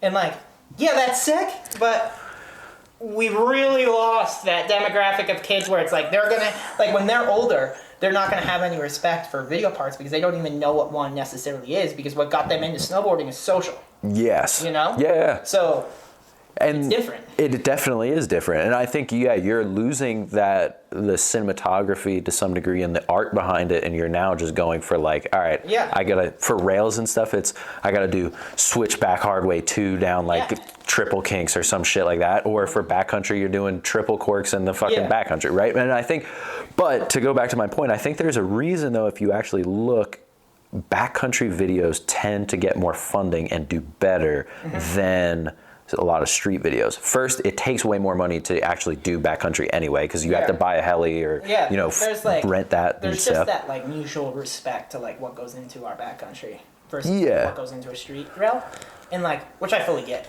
Yeah. I think to some degree too, it's the cinematography. A lot of people can get behind the beauty of like seeing mountains sweeping, like sweeping shots. And Travis Rice, dude, how many times have you seen? I mean, he does some sick fucking gnarly gaps and stuff. Yeah. But most of his videos are just him like riding some gnarly ass spine and AK, which is sick on its own level. But that's insane. not technically hard. Yeah, there is like a. You're right, and like, but then like use Travis as an example where it's like. Still what Travis did and what Ramon did in like, I think it was 2004, first Chad's Gap session, where like Travis overshot the fuck out of it, hiked back up there, and by the end of his session he did front double 10 melon, which is like one of the weirdest, hardest front double 10s you could do probably, and like no one's capped that. Yes, that is true. Don't get me. That's something that's really interesting to go back to street mindset though. Is like when someone destroys a rail, you're not hitting it anymore. It's like that street etiquette. Yep. You know, it's like if I went to Chad's Gap tomorrow and filmed a back 5, like there's no fucking way I wouldn't use that in my video part. Like that would be in there all day long. Yeah, that's true. And like that could be an ender in a video part right now. Yes. Now, the backcountry isn't capped, like the street is capped. And the people that make the decisions in team management position, not only do they know that, but there's also more of like a nostalgic thing behind it. Like if you recreate a street spot, filmed the same, edited the same, done the same, like that is nowhere near as respected as like going out and recreating like a Nicholas Mueller shot at Brayton, or like building the same jump that's been built for the last 20 years, but you built it a little differently, you know? Yeah. And I think that's where like the backcountry is a playground. And you're right, there is way more funding in it. I mean, fucking in Travis's movies, there's helicopters filming helicopters. Yeah, It's like that type of thing where it's like, okay, you just spent $50,000 to be able to get that. Yeah, 30 minutes worth. Yeah. Not even, probably like 3 minutes. And there's just the core dudes respect the death lens in the streets. Yeah. And the masses don't. It's true. You know? Yeah. It's like... Yeah, it definitely is. I think to some degree it's the production that goes into the backcountry videos. And I think, I agree in a core sense that street spots get capped off, but I've been noticing the trend of now street spots don't seem to be as capped off as taboo. Like there's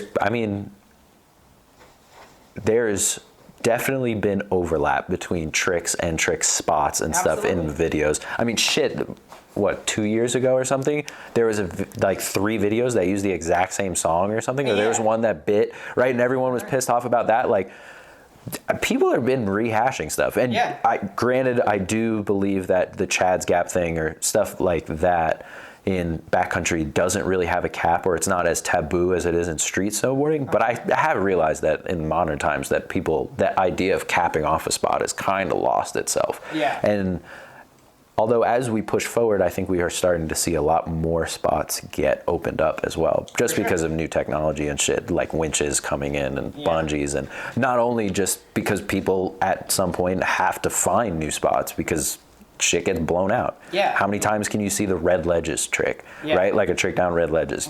You'd lose it because fucking Jed Anderson killed it.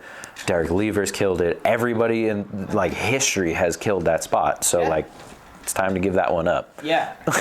But then they painted it, and now it's gray ledges. Yeah. Reopened again. And like, that's kind of a funny thing to look at too, is like literally the color of the spot. Yeah. Making people go there and being like, I want the first trick on the gray ones. Yeah. Or like, I don't know, you can like look at other things where it's like, I missed the shots back in the day where it was like, I think it was, might have been Bittner and Hecke, or Bittner and Torstein or someone, where they like filmed a part together on the same spots and like just had like sessions and showed the sessions. Yeah. And that was super enjoyable to watch, being like, like that was sick. And then, you know, there's other things that came into effect as well with like things like that, and like take like cameo shots for an example. It's like, I think getting cameo shots is sick, and like having cameos in your video is sick. Yeah. But like, no one's really done what Bittner and Torstein did. They like did it once, and it worked really well for them, and they collected and did their thing. I think it was for the DC It's Me video. Like there was like a segment. Or that like, they're just or like DC 1.5 or something like that from Mount Lab. But it was like, it was dope and it was cool. Yeah. It was relatable. And like, definitely. Like, whether you're out there hitting the spot or not, you can relate to it, where it's like, obviously these dudes are like, sick. Yeah, you're going to spots like solo a lot with like filmers and photographers, but you're also like going with a crew sometimes, and it's like, the crew's riding, and it's like, just use it all. Yeah.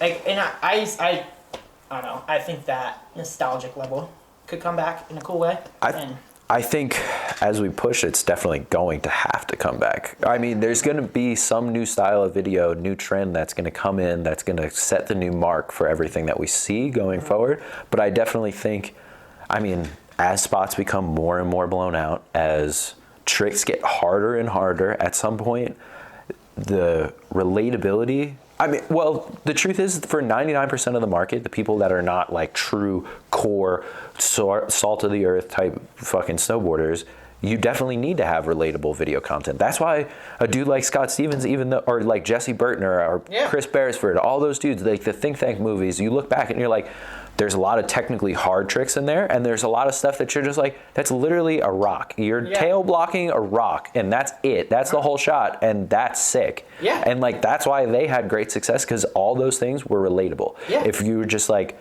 I like snowboarding, I don't like snowboarding, it looked like shit that you could do, but when you actually tried it, you realized you couldn't do it.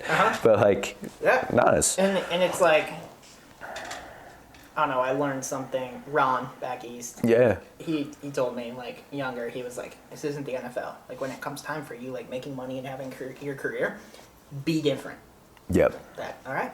And I ran with that. Yeah. I took that being, like, sick. And, like, there's so many people that want to be Bodie.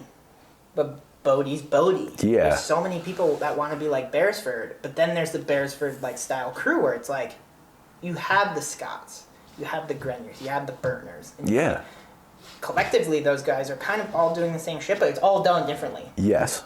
And, like, you have stuff that's created cool. And, like, that's the coolest thing. I think that's actually, I think, going to be the next level of snowboarding is going to come down to much more of the cinematography and the presentation of it all versus it's already what happening. Like, it's slow, but it definitely it's happening. And like, I don't know, like, there's obviously shots that like are so embedded in my mind, and I'm sure you have some as well, where it's like for years I've been wanting to go to Quebec and recreate the Justin Benny Cab 270. Yeah. And, like, finding that up rail that got me into snowboarding that Bittner did the back one off of, like... Yeah.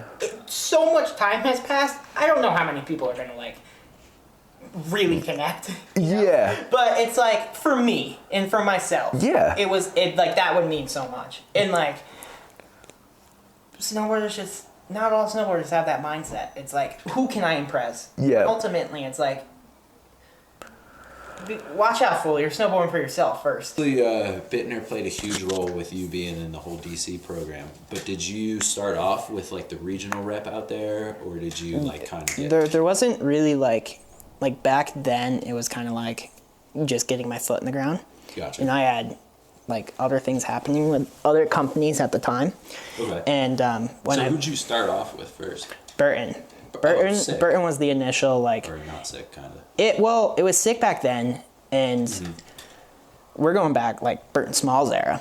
Oh, okay. And like deep. Yeah, like that's when it was dope. And then like, true. Like the first year I like started doing things with Burton like more, like no contract but like heavily was like, all right, we're putting you on the Smalls next year, and then it was sick, like getting ready for that, right? And then Smalls done. Okay. Like team cut. Then I was like, what do I do? Talked to Danny, like did stuff with Grenade. And then Nike kind of came into play and like had things with Oakley, and then Grenade went under and did things with Under Armour, and eventually was like bouncing between boards and like rode for Rome for a couple of years back east. And then when I moved to Utah, it was like, moved to Utah, had no board sponsor. Like, I was just like pretty much on like, I like to call it the Bittner garage flow. Gotcha. Where it was like, ride this Nitro board, ride this K2 board, this Burton board, like rode like a bunch of stuff for several years. And like, then rode for Solomon for 4 years. And then kind of like got burnt from that because there wasn't too much progress. Gotcha. And then after riding for Solomon, it was like DC kind of started happening. And like back in the day, I didn't really do too much with DC. Okay. I was like so young, and they didn't even make products for like my size and stuff. Yeah. And like just through the connections I had with Bittner from back there, like those connections were remembered in the brand, which allowed me to just jump up and be good to go. So you truly started getting into the whole DC program like when you were out here. Yeah, when I was out here. Like back then it was like filming with DC and doing things in like, I think I ran DC boots for a while back there. But like back in the day, you didn't have to ride DC boards to ride for DC. It was a shoe company. Yeah. And like kind of did that. And like that's what Travis Rice still does. Yeah. And like that dude's above all. Yeah. So like then like boards started being made and that type of thing. And like I always kept my eye on it and like kind of ran with the Solomon thing for a couple of years, and then was like, all right, like getting a little older, like let's see where I'm at, like let's see if we can make this work. And it ended up working, and like I couldn't be more happy with like where I'm at with it now. And like, yeah, Bittner, you know, that dude definitely sent some emails where it was like, Yeah. like, The hookup. yeah, the hookup type deal, but it was like, it worked. It works well. And like, that's kind of where I'm at. And it's like nice to have like that mindset of like, I wear boots, board. Like, that's kind of nice. Like, I'm not really a binding critic, but like having the opportunity to ride any binding you want is pretty dope. Yeah.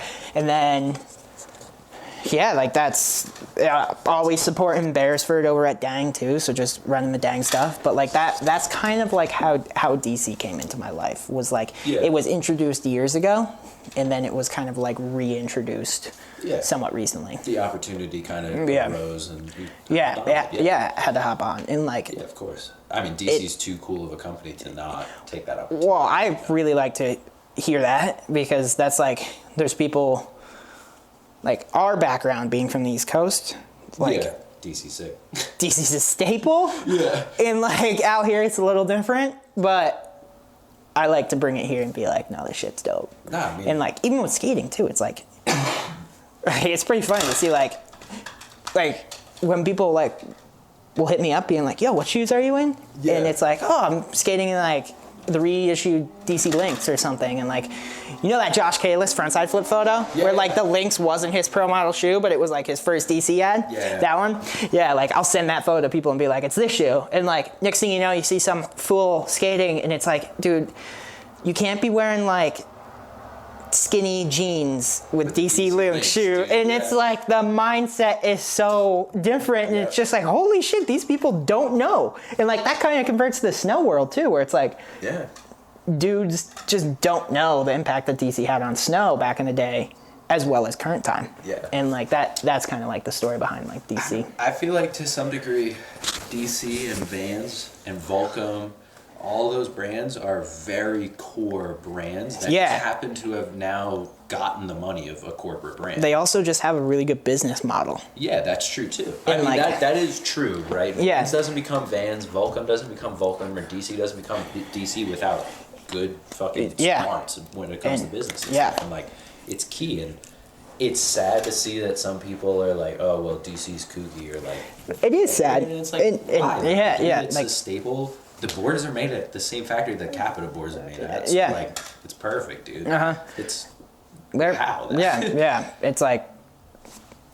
It's good shit. And like, for me, a snowboard's a snowboard. And like, I have to express this a lot, but it's like, when I was riding for other companies, it was like, why are you sending me like these boards? Like, just send me a fucking camber stiff snowboard. That's all I want. Yeah. And it's like, DC's just like, oh, we got you. It's actually every board in our lineup. Yeah. It's like, perfect.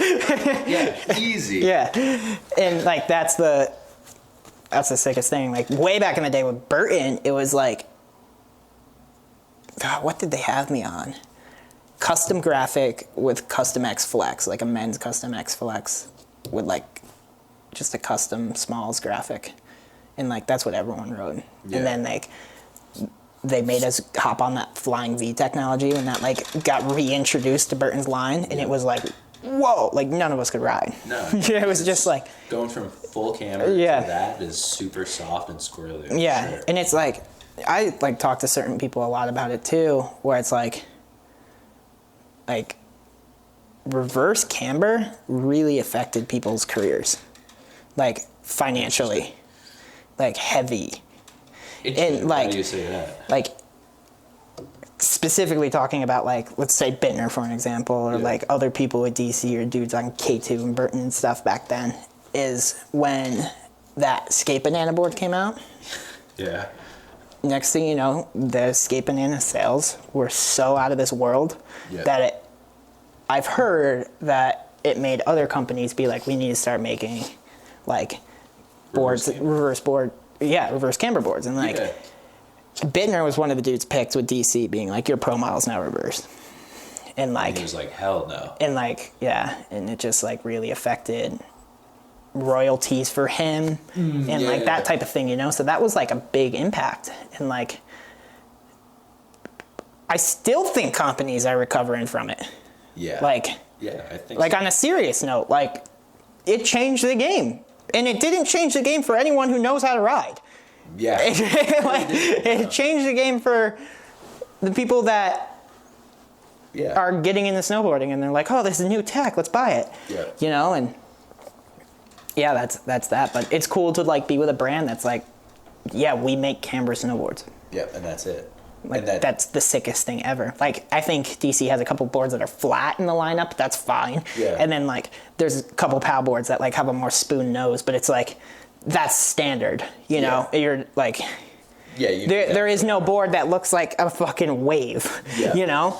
Yeah. And that's that. I mean, I think that kind of goes back to the original point of the whole thing was when you started off with, you got to find your people. You gotta find your people. And your crew. Your fit. And that sounds pretty perfect that you found DC and that's because they're pushing camber. You like stiff camber boards, the whole deal. And the other thing is, like, how do you find a snowboard brand that's ultimately, when you do it for a job, it's not seasonal, but that's ultimately a seasonal thing that you have no problem pushing middle of August.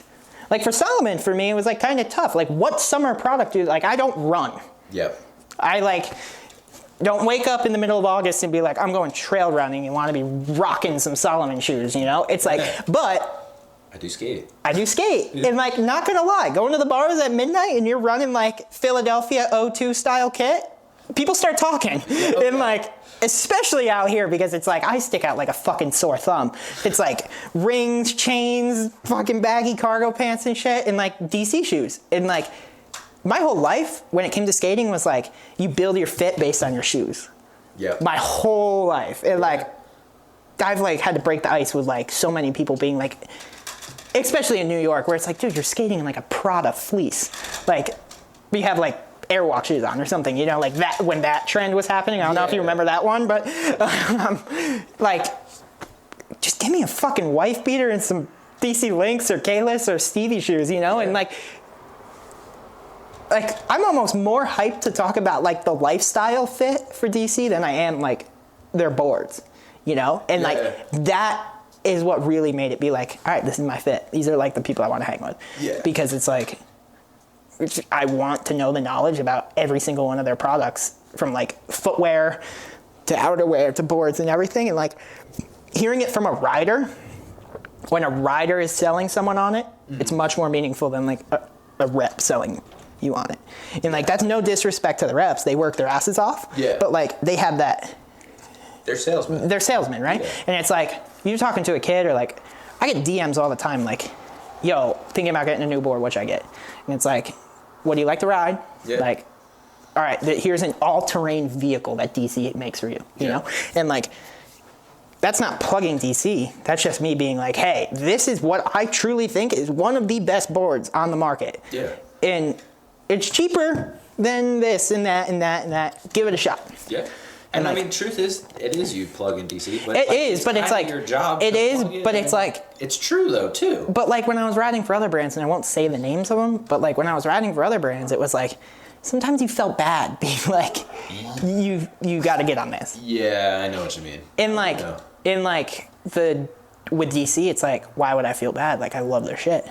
Yeah. And I truly think it's some of the best stuff out there. And it's like, they're just honest with what they say it handles. And it's like, they're honest with their people. And like, they make a great product. Yeah. They know they don't need to lie, basically. Yeah, they don't. And it's like, here, it's great. And the fucking shoe technology. I think this was like the best thing that they did with the Heritage Collection. And it's like, take the Lynx. When the Lynx got re-released, like, I was back in New York when it got re-released, and it was like fucked up on sales with like skate shops with like every size out the door within like an hour, right? Out here they're sitting on shelves for like 9 months, but back there it was like a thing, you know? And of course. It's so funny because like they literally took the silhouette from 2003. Yeah. And they were just like, we have it, let's just fucking mass produce it, upsell the shit out of it, and full buy it. Yeah. And it's like, it's sick. Yeah. And it's like, I personally love DC enough where it's like, sometimes when they come out with stuff that's like, I personally think is way dope, like, I'll go buy it in like a size too big. and just keep it in the storage unit and be like, yeah. Like, I'm not going to ask you guys for this. Like, I just want it to have it. Yeah. And, like, I ask for stuff that, like, I'll run. Yeah. But, like, when I see something where it's like when the Lynx came out, it was like, all right, I'm a 7.5 shoe. I'm going to go buy every colorway in an 8.5 and just, like, chill on. And it's like the box. Like, people underestimate that old blue box. When the blue box came back, that was sick. And, I hope they bring back, like, the portrait series on the box. And, like, do you remember the DC trading card? Yeah. Shit like that. Like, that was so nostalgic in my life. Like, I remember being a really little kid and, like, I still have the Stevie ones. I think I sold all the Kalis ones. But, like, the OGs, like, the OG Legacies and the OG Colin McKays and, like, had all the cards. And, like, I never was like the baseball trading card guy or something, but damn, dude, I had the fucking DC skate team, and like everyone thought I was nuts. And the keychains. Do you remember the keychains? Yes, I do. Like, still have all the keychains, and it's like, damn, people don't like relate to that anymore. But like, dude, if they brought back the DC keychain, people would be oh my god, they'd be so fired. Dude, yeah, or your skate shoes or anything. Yeah, it's like. It's fucking crazy because, like, I don't know, being two East Coast heads here, it's like, do you remember Supreme when it wasn't, like, what it is? Yeah, yeah. And it's when like... it was just a skate shop? Yeah. I used to go there all... with Alex... Olsen? No. Alex, it was like the dude, he was like one of the first managers of Supreme. Who was it? I forget his last name. He was like, he's an old head now. Yeah. He's like 40, 50 year age. That, like, No, like, it was, like, I used to run Supreme gear all the time back in the day. Yeah. Where it was, like, shop decks. Yep. You know? There's Supreme shop decks. And now it's like, I'll never buy a thing from Supreme. It's like, I'll go to the store in Soho and, like, just, like, go say what up or, like, push around in the bowl. Yeah. And, like... I like look at the keychains and it's like they're selling a keychain for fucking $300. It's like, then it makes me really start thinking like, if DC started pumping out keychains and sold them for 40. Yep. People would be picking that shit up. Left and right. People would be buying 10 of them and selling them. Yeah. And like, that whole, that's how it all began. Was like, and then, like I used to kick it with the shut dudes a lot. And like, that was like a mindset too. Like seeing that cycle change. The shut dudes. Yeah, like That's funny. Do you know Mike Cohen? Yes. Okay, so it's like take Cohen, like in that store off of what is it, Allen? Which the one that used to be in Lower East Side? Used to be off of Allen and Allen Staten or something like that. Like it was in from the meatball shop. I know that meatball shop was like the staple for my crew, where it was like, you know what I'm talking about, like right there, and like you get the fucking disposable paper thing that you like write down, and I know what spot you're talking about. Yeah, so like Shut was right down there, and like Shut when I was way younger was so much different, and then like Shut had that like reissue thing, and like you walk in there and fools are buying Shut boards for $100. Closer to 200 sometimes. We're talking just like Shut NYC deck. Yep. And like, that was the sickest shit. Like, like seeing like, well, it's like, it's really funny because like, in snowboarding, there is no market to like re-release something. No. But DC did do something really interesting with the FTP board. I don't know if you've seen that. They did like a DC ply with FTP. Like, you know what I'm talking about? And like, I remember seeing a bunch of heads up at Brighton that could like barely ride. And I remember like on that board, and I remember asking them like, yo, I just got to ask like where you're from. And they're like, oh, we're from LA. And I'm like, makes sense. Yeah. Like 100% makes sense. And it's like, then I remember looking up like hashtag FTP snowboarding on like Instagram, and there's like less than 100 posts, you know, but like just core heads that are like so into that niche, but also snowboard, and they're like, yeah, we're gonna spend this much money on this board. So like there is like a super subtle market, but there isn't that skate market. And I think that's what DC's doing in such a cool way, is they're not upselling people like Supreme. They're just like, here's the shit that worked. Yeah. And like, I think it's fucking dope. And they haven't changed with snowboarding because they haven't, like they did that reverse series for a while, but like then they quickly realized that was bogus, and it's like, here we go. Yeah. Like, then they went back to like, doing it. Yeah. And like, I don't know, I think that's the coolest thing. So there's kind of like my connection with DC is, I feel like the people that ride for DC have very similar mindsets. Yeah. And like that's what's cool. And it's like, take the skate side too. It's like, I see Stevie every once in a while and like talk about his shoe and stuff, and he's like super like off-white Nike guy, like skating and that type of thing, and he's older and still ripping. Like the fool rolls up to the barracks at like 8 in the morning and sessions in the Manny pad. He's doing like fakie flip, fakie Manny, like at like 40 something, and like dude's ripping. And like when his shoe came out, when he was pushing his shoe, the re-release of the Stevie was just like, dude, like, Instagram was not boring. It was sick. You would scroll through Instagram and watch like IGTV edits of Stevie ripping Love, or like unused B grade footage from Love Park. Yeah. And I was like, fuck, like these dudes are doing it. Or the Buscemi Shanahan collection. Like that is fucking dope too, where it's like Buscemi being like, I have a factory in Italy. This is the best shoe in the world.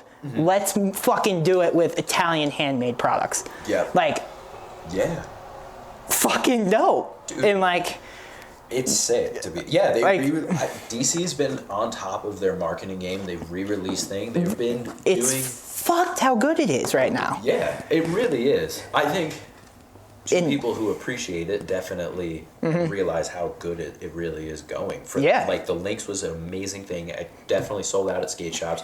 The Shanahan shoot on fucking in New Jersey. Dude, our era, dude. It's like, I went to high school in that area, so it's like, in like Rubes, like vintage sponsor shit, like Rubes is who I used to film with at Boulder. So it's like that group of people is like, we don't really talk that much, but like when we see one another, it's like, feels like 10 years ago, you know? And it's like, then you see fucking Chance, who's still living in that area, like Blue Park in East Stroudsburg. Like, hopefully there's people on this podcast that know what Blue Park is, because like, because it's fucking hilarious how like, I talk about Blue Park out here and they're like, what's your favorite skate park? And I'm like, Blue Park. Like, piece of shit, but it's like the best park. No one knows about it, and like it's slowly coming on the map now because of people like John. And it's like, it's sick. Like just little burner park in East Stroudsburg, Pennsylvania. Like fucking so dope. Like wooden, like above ground fucking skate features. And like there's like that area, like the East Stroudsburg area with just random prefab parks. Is like, then you see these clips that Chance is putting out, and it's like, dude, like, that was dope. He fucking rips, dude.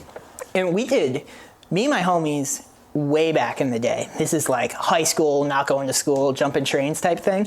We came out with, like, we had our little crew, and like we were coming out with like project videos. Like we were just like, and it was like insane. Like we would do like run like the first like 30 seconds of like a hip hop track and then like start another one, and it was just like so fucking stupid. But like Project Port Jervis, we did Project Port Jervis, and like we spent like a month filming it. Like we cared about it. We would like skate park only, like prefab, holes everywhere, and like we would like go to school, and like my homies and I would just kind of be chilling and like, yo, let's fucking get to the park. We got to get a clip. And like,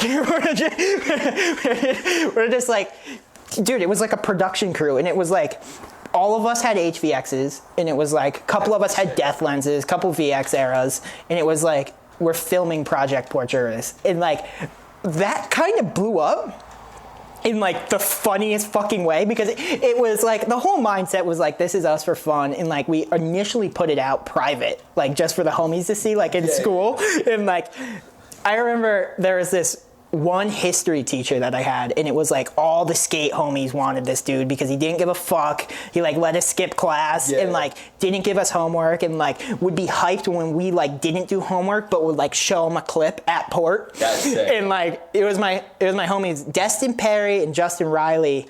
And we like shared classes with this dude. His name was Tom Baylor. He'll probably, like, if I post this, he'll probably watch it. And like this fucking fool dude would like talk about skating and shit, and like he tried, like we were watching it like in class on like one of the class computers, and like he asked to play it on like the big screen, and he was like so juiced on the music and stuff, and it was like so not school like at all. There's like nerdy ass kids in the class that are like, what are we watching? And like just Mr. Baylor's like juiced in the back, like so hyped on like these skate shots at the worst park. And fucking he like it started in 7th grade, and like he just kept our class all the way until we graduated. So like we had like 5 years of filming these project videos, and like we did like Project Buffalo, where we went up for like some Zoomies contest and like didn't give a fuck about the contest. We literally all poached and like and it was just like to like obscure hip-hop music again. And like anyways, he watches this in class, and he's like, yo, I gotta show my wife this, like how can I show her? And I was like, well, it's like private, you need the password. And like password was something fucked, so we like made it public, and he shared it on Facebook. And like the way the video blew up is because it got to the superintendent of the school, and he shared it. And when the superintendent shared it, all the parents in town started sharing it, then all their kids started seeing it, and then next thing you know, it hit like the New York Mecca. And it's like the view count like is definitely like in the thousands. Like I don't think it broke like 100, but it's like fucking funny because every time I go back home, kids would like be like, yo, let's film a fucking Project Porturis video. And I'm like, no way. like we did this as a complete spoof and like a complete joke. And they were like, yeah, but it was like so hard hitting and like so sick. And like, anyways, like next time I go home, like me and my homies were like kind of talking about it, and like we went home, we're like working on this bowling mixtape video of just getting hammered in bowling. And like throughout bowling alleys. And like that's a super dope scene, like same skate crew, just being like, let's fuck skating, let's just drink, let's find the bar, like let's find the bowling alley that has the cheapest pitcher of beer, get obliterated and fucking bowl like 9 rounds. So like we dropped that one's currently private. I'll send you that, you'll be down. But anyways, like this crew of dudes, we like took that mindset, and like now we're going back and we're like trying to like, I want to like go back to New York this summer and like film with these dudes. And like we have like our crews, like dudes that like actually film, like kids that are like in the skate filming world. And like they're just like, yeah, like let's film something and then like fucking premiere it in Milford and like have it be just like old time days. Because dude, like this is gonna sound so crazy, but we used to like rally up the chick scene in like high school because of these fucked up stupid videos, and we were like, how is this working? like this should not be happening. Like we were all freshmen and we had like the sweetest, like hottest fucking senior girlfriends, and we were just like the skate kids in freshman class, like fuck school.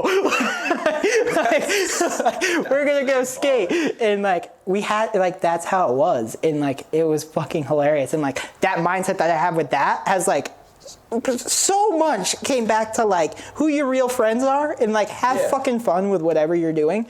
And you can put out like this fucking bowling video, like I sent it in a group text to like all the homies back home, and they were just like, no fucking way did you actually do this? Now it's like absolutely, like 10-minute video of just nonstop slow-mo footage to like the worst music. And like then that got passed around again, and it's just like, Jesus Christ, like we should probably just like fucking capitalize on this and film something sick, same mindset, and like we want to premiere it. And like last time I was back home, I was like, I want to find a venue just to like do a snowboard premiere back east, because that's like not really a thing. In like I want to do it in Milford because like I like made some like super random like Instagram DM chat and was just like to like a bunch of the homies, and I was like, one of those classic things where it's like, if I like film a video and like premiere it in Milford, would you guys scoop the train to Milford and like come party for a night and like have fun? And like next thing you know, it's like homies are adding their friends into the group chat, and I was just like, holy fuck, like it got up to like 500 people, and I'm like, Jesus, I don't know if I can find a venue in Milford for 500 people. Damn. But like then I went to the bars in Milford because there's like 4, and like went to them and was like, hey, like how much would it cost to rent you guys out for a night? And they were just like, what are you talking about? And I was like, I literally have so many people that might be coming to Milford. Like, I need to rent all the bars out because it's going to get fucked up. And like, these dudes are like going to party. And like, So I'm like gonna premiere Yeller late because it's already been out for like a year, but that's gonna be like the first run of it, and I'm gonna do that this summer and just like have it just be like a random nostalgic thing, and like have all the homies that like either I went to school with or skated LES with, and have them come in, and like the bars were so dope. They were just like, if you're bringing that many people, we're not gonna give you a renting fee. We'll just shut it down, and like you have a list of people that can come in, and like if they're buying drinks, we're gonna make more money than a normal night. Yeah. And I was like, perfect. Sign me up. Like, easy. And like, we premiered Yeller out here, like, the actual premiere that I did with my filmer, John Bloom. I've been filming with him for years, and like, paid him as much as I could pay him, and was just like, this is how we're gonna do it. And he was fully on board, like, gave him, like, you know, the classic title of, like, you're running all creative direction, like, pick the songs, like, I care, but like this is more for you than it kind of is for me in a weird way, because it's like we did it so together, and like I wanted him to be like super hyped on it, but ultimately wanted to make it fun for him, so like there wasn't necessarily an excuse. Like how can we make this environment really good for you? Like that kind of sounded bad, but like at the same time, it's like tell me things that you want to do as well. Like don't like float some ideas around, you know? Yeah. And we ended up premiering it up at Skull Candy. And like, it was funny because there was like that younger generation that showed up too. Yeah. But then like, I'm like turning around and like MFM, Bjorn, like Cole Taylor, and was like, geez, like you guys are the crew I roll with, but I was not expecting you guys to like be here. And like, we did it up at the Skull Candy headquarters. I had like catered it and everything, and like mini ramp was open, set up a couple ledges, and it was sick because it was like a 10-minute video, but it was like, let's skate for 2 hours, eat food, party, watch a 10-minute video, and then Skull Candy rented out the downstairs, which is a club in Park City, and like pretty much we just went and fucked that place up. But it was like fucking so fun, and like I had people coming up to me being like, dude, premieres need to be more like that. And I like felt so honored, where it was like, didn't really put too much thought into like how this premiere would work. Yeah. But after doing it that way, it's like, you can't just make it be a video. You gotta make it the night. Yeah. You gotta make the venue space be cool. And like, it's like when I was sending the invites to people being like, bring your skateboard, people were like, what are you talking about? And I was like, no, seriously, like bring your skateboard. Like there's a sick mini ramp, there's flat rails, quarter pipes, ledges, like it's all indoors up at Skull Candy. And I was like, let's make it dope. Yeah. And like, yeah. And then like so many people showed up. Like I was expecting 50. Like I sent 50 invites out because it was like needed to be private in a way. Yeah. And then next thing you know, I just opened the door and there was like, there was close to 200 in there. And like Skull Candy was like, all right, what do we do with all these people? And I was like, well, if they're not getting food, like, should we chuck some product? And I just went into the warehouse, got like a fucking like UPS style like crate thing, loaded it, and was just like, everyone, here you go. And like keeping that like energy alive is what I want to see more at premieres, because it's like you go to the big premieres that happen in Salt Lake where like they jam pack a theater, and it's like they give out like a board, you know? Yeah. And it's like, come on, dog. Yeah, and it's like you could do some fun stuff, and like I don't know, like snowboarding, like it's such like it's calm and collected when it needs to be, and then it's crazy when it's not. But if you can like make the two happen and like have a controlled environment where people can like get rowdy and have a really good time, that's something they'll remember. Oh, hell yeah. They might not remember tricks I did in Yeller, but they'll be like, when we went to go watch Yeller, like we skated, we got hammered, we had really good food, and we got headphones out of it. And like, I'd rather hear that than be like, yo, your switchback lip was really dope 10 years ago. You know, like that type of thing. Yeah. And I mean, that's kind of where I stand with like doing videos like that. I think to some degree, the premiere plays so much into the overall like success of the video to some degree, right? Like they go hand in hand. The marketing behind the video is huge, right? If no one's hyping up your video, then it's gonna go under the radar. But like if you got good hype and you have a premiere and everyone's stoked on the premiere, you're right. Maybe people won't remember like what your opening shot was. Or maybe they won't remember what your ender is, but they'll look back and be like, Yeller was a sick video.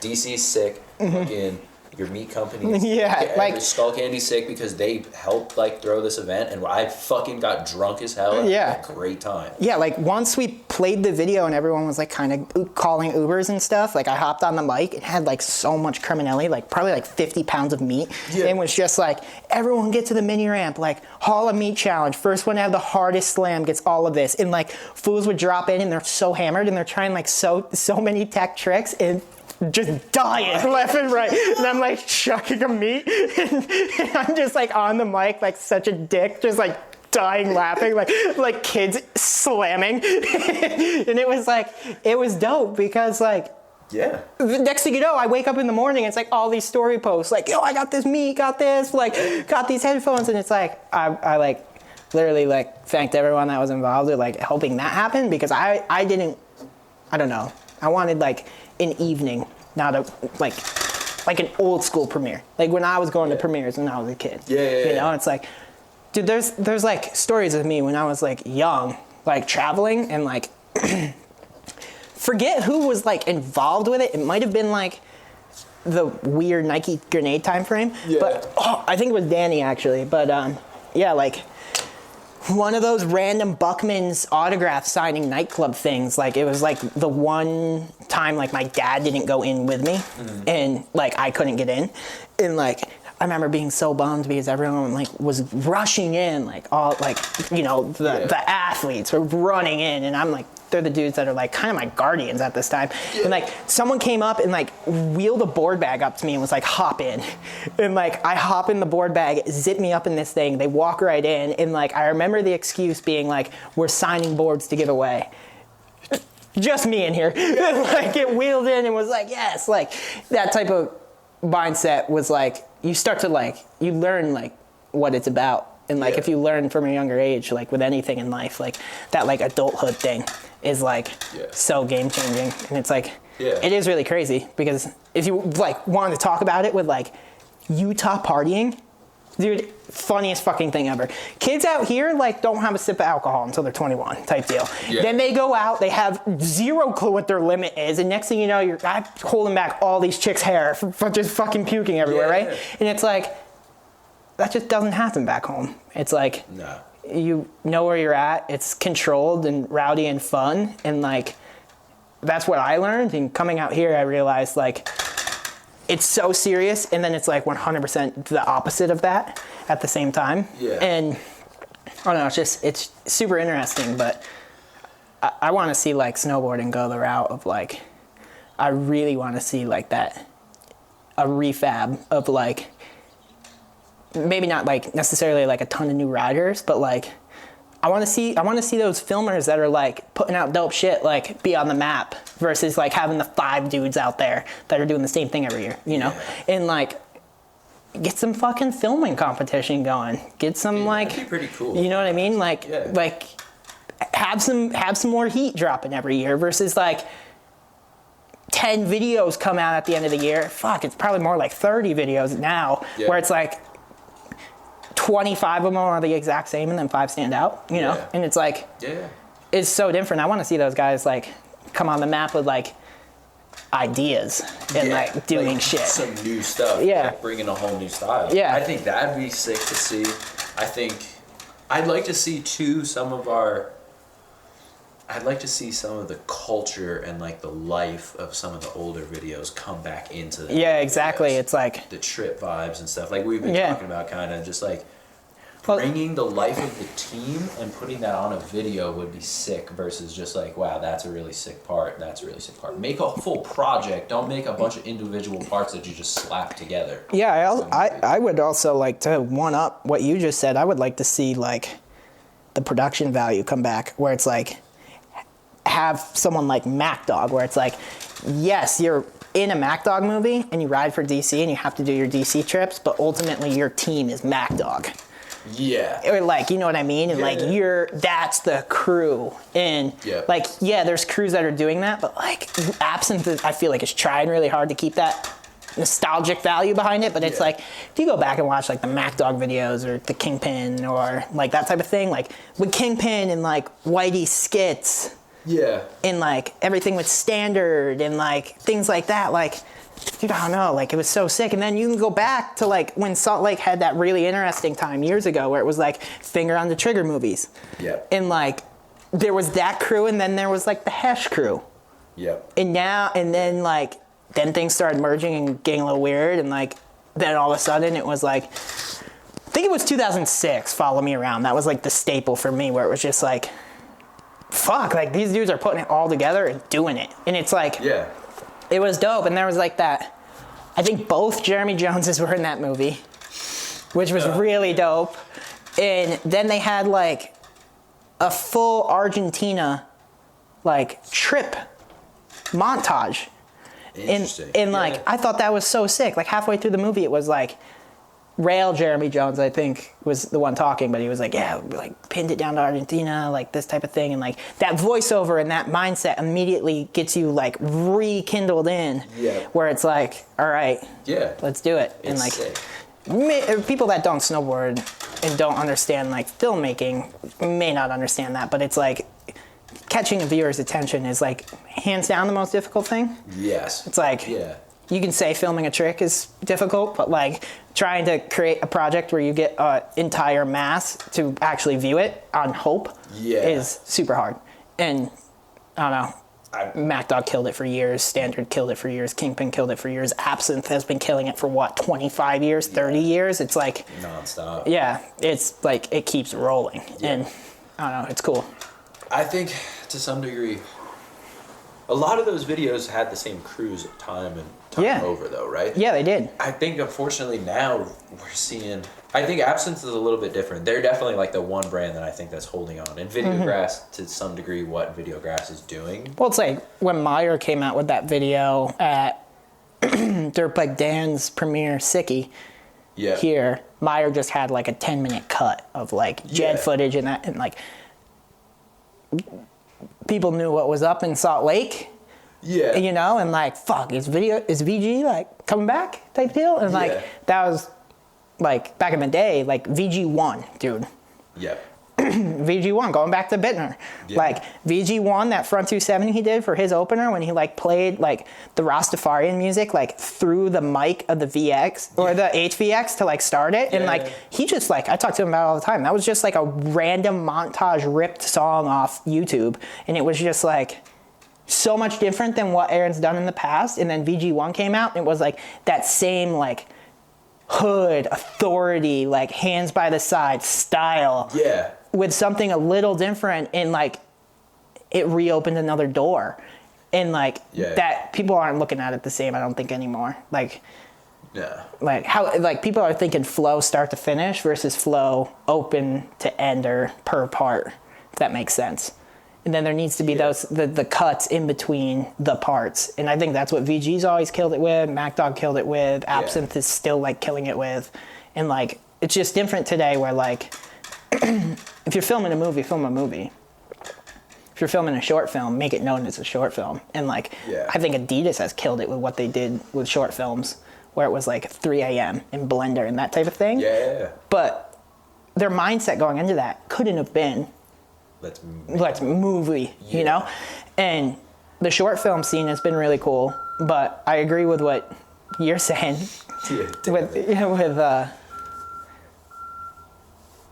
I agree with what you're saying with the mindset of like doing more trip affiliated stuff. Yeah. That like, I think to some degree that's going to be kind of the way that things have to push on now, just because of the fast pace of everything that we're had. The problem like with like a Mac Dog, I know those were pretty much season to season videos, but like unfortunately now like the time period, you can't even wait till the end of the season to release something. No, like, you wait can't. Till, like the summer to edit all. So you got to be like Transitors, I think is a perfect example of doing that. Yeah.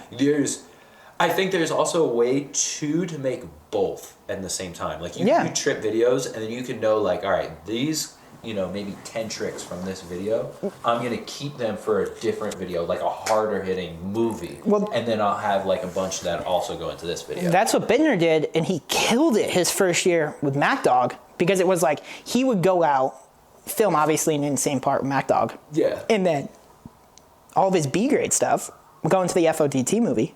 Yep. And like, next thing you know, he's in Finger on the Trigger and Mac Dog, and he has 2 full-length parts. Yeah.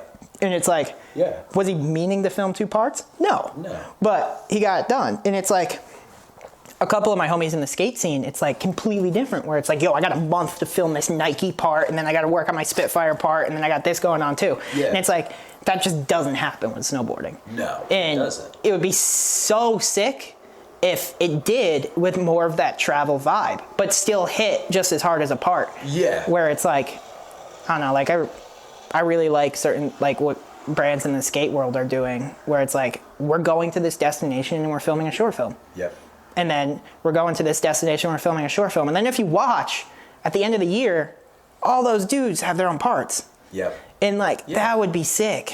Yes, you can easily do both of those things at the same time. And in fact, it's actually really great for everybody, because you have a bunch of series that come out during the year that have vibes and all about team. And then you do, at the end of the year, right when SOTY's happening, you drop a hard fucking part where everything is just a banger. And it's like, maybe not so, in the end is not so much about the vibe. It's just like, no, this is my pure trick slammer part. Yeah. Everything here is A grade. It's fucking hard as hell. It took me multiple tries to get it. That's this. And then, but you have a catalog of videos that also have your character in them. Some of your sloppier stuff. Like some of your B-roll things. Some of the, maybe your first try tricks were warm-ups on the sweet spot. Like, I think you can do both. Like, you can do it all. And I think DC, to be honest, going back to it, has done an amazing job of that in both the skate sense and in the snow sense, with transitors and kind of the street sweepers, and exactly all the, like, the promo videos that Chris Ray has filmed for skating, and Evan Smith and all those dudes out there. Like, all the promo stuff is insane. And it's like, I don't know, there's a reason why the dudes that are with certain brands are making what they're making. Yes, I agree. A lot of those dudes are fucking athletes, and they work hard. Yeah, and like, at the era we live, it's like, I don't know, DC rings never really tossed out fast, but the last 2 dudes were Sebe and Mons to get one in snow, and before that, I don't even know.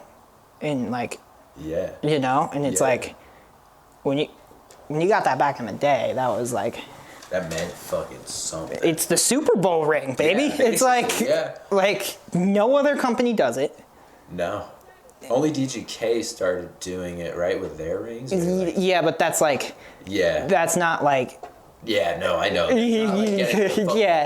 getting the DGK ring, I always look at as like, you did something cool. Yeah. There you go. But it's like, DC. That DC ring, dude, like, for certain people out there, like, that's a huge deal. And like, not too many people know how big of a deal it is outside of snowboarding, but like, it's the goddamn Super Bowl ring, dude. Yeah. It's like, your worries are over. Like, you made it. You made it. Dog. Yeah, and like, that's cool. Like, I think it's sick. Like, when John got his, like, fucking dude from East Stroudsburg, Pennsylvania. Yeah. Like, when Bittner wears his once every 4 years, it's like, you gotta kind of remember and respect, like, fuck, like, that's a thing. And it's like, take Aaron for an example, who has earned like 3 or 4 of them. And it's like, damn. Like, fuck, you know? It's like, that's heavy shit. And like, that's just not a thing anymore, really. And it's like, it is. Like, DC's still doing it, which is like, so much respect for that. But it's like, you know, having 2 contest dudes get it that are also filming is like, that's a snowboarder. Like, that's someone who rides and like is going to Japan and then like rolling up to a contest late and doing like pretty good still. Yeah. You know, and like, that's Sebe. Yeah. And it's like, that was Torstein before. Yeah. Like, all those dudes. That's and, fucking, yeah. You know, like, that's just not how it is with different brands, you know? No. So it's dope to like see that that's a thing, you know? And yeah, it's just crazy. Like, the way that I came up in snowboarding is so much different than like most people in my generation of snowboarding. It's like, there's the knowledge, like, kids don't carry that knowledge and that lifestyle knowledge that came with like how I grew up with it. And it's allowed me to like pick a very defined route that I want to go on snowboarding. And like, I have to explain it to people all the time, being like, you know, carry your weight. Like, carry your weight. Don't, like, accept something that isn't your value. And, like, if you don't know your value, fucking figure it out. Yeah. And, like, treat it like a job. Yeah. But, like, treat it like a job that you have fun with. Like, you have kids that are, like, every kid when they're like 6 to 10 years old, it's like, I want to be a pro skateboarder. I want to be a pro snowboarder someday, if they're into it. Yeah. And it's like, then you get to 20 years old and you have these kids where it's like, they're fading out from it. And it's like, if you put in a little more work, you could have what your dream was. And like, I had to constantly remind myself that, you know, I don't come from a family with like too much. Yeah. So it's like, be passionate and do what you want to do. Keep doing it. Yeah. Fucking work. Yeah. And it's like, Ron told me something like recently, not recently, I don't like within the past couple of years, but I don't see him too much, but he was like, he said something where it was like, if you say you can't afford something, you'll always fail at getting it. But if you figure out a way to afford it, you'll get it. And like, that's carried so much weight in my life where it's like, I can do this. Let me figure out how to get it. Versus like, that's going to take a lot, you know, or something like that. And that's just life. Yeah. You know? That's a life lesson that can be applied to snowboarding and anything. It's just having confidence in yourself and sitting there and being like, no, I know I can get it. I just have to figure out the way to do it. Like exactly like you said, right?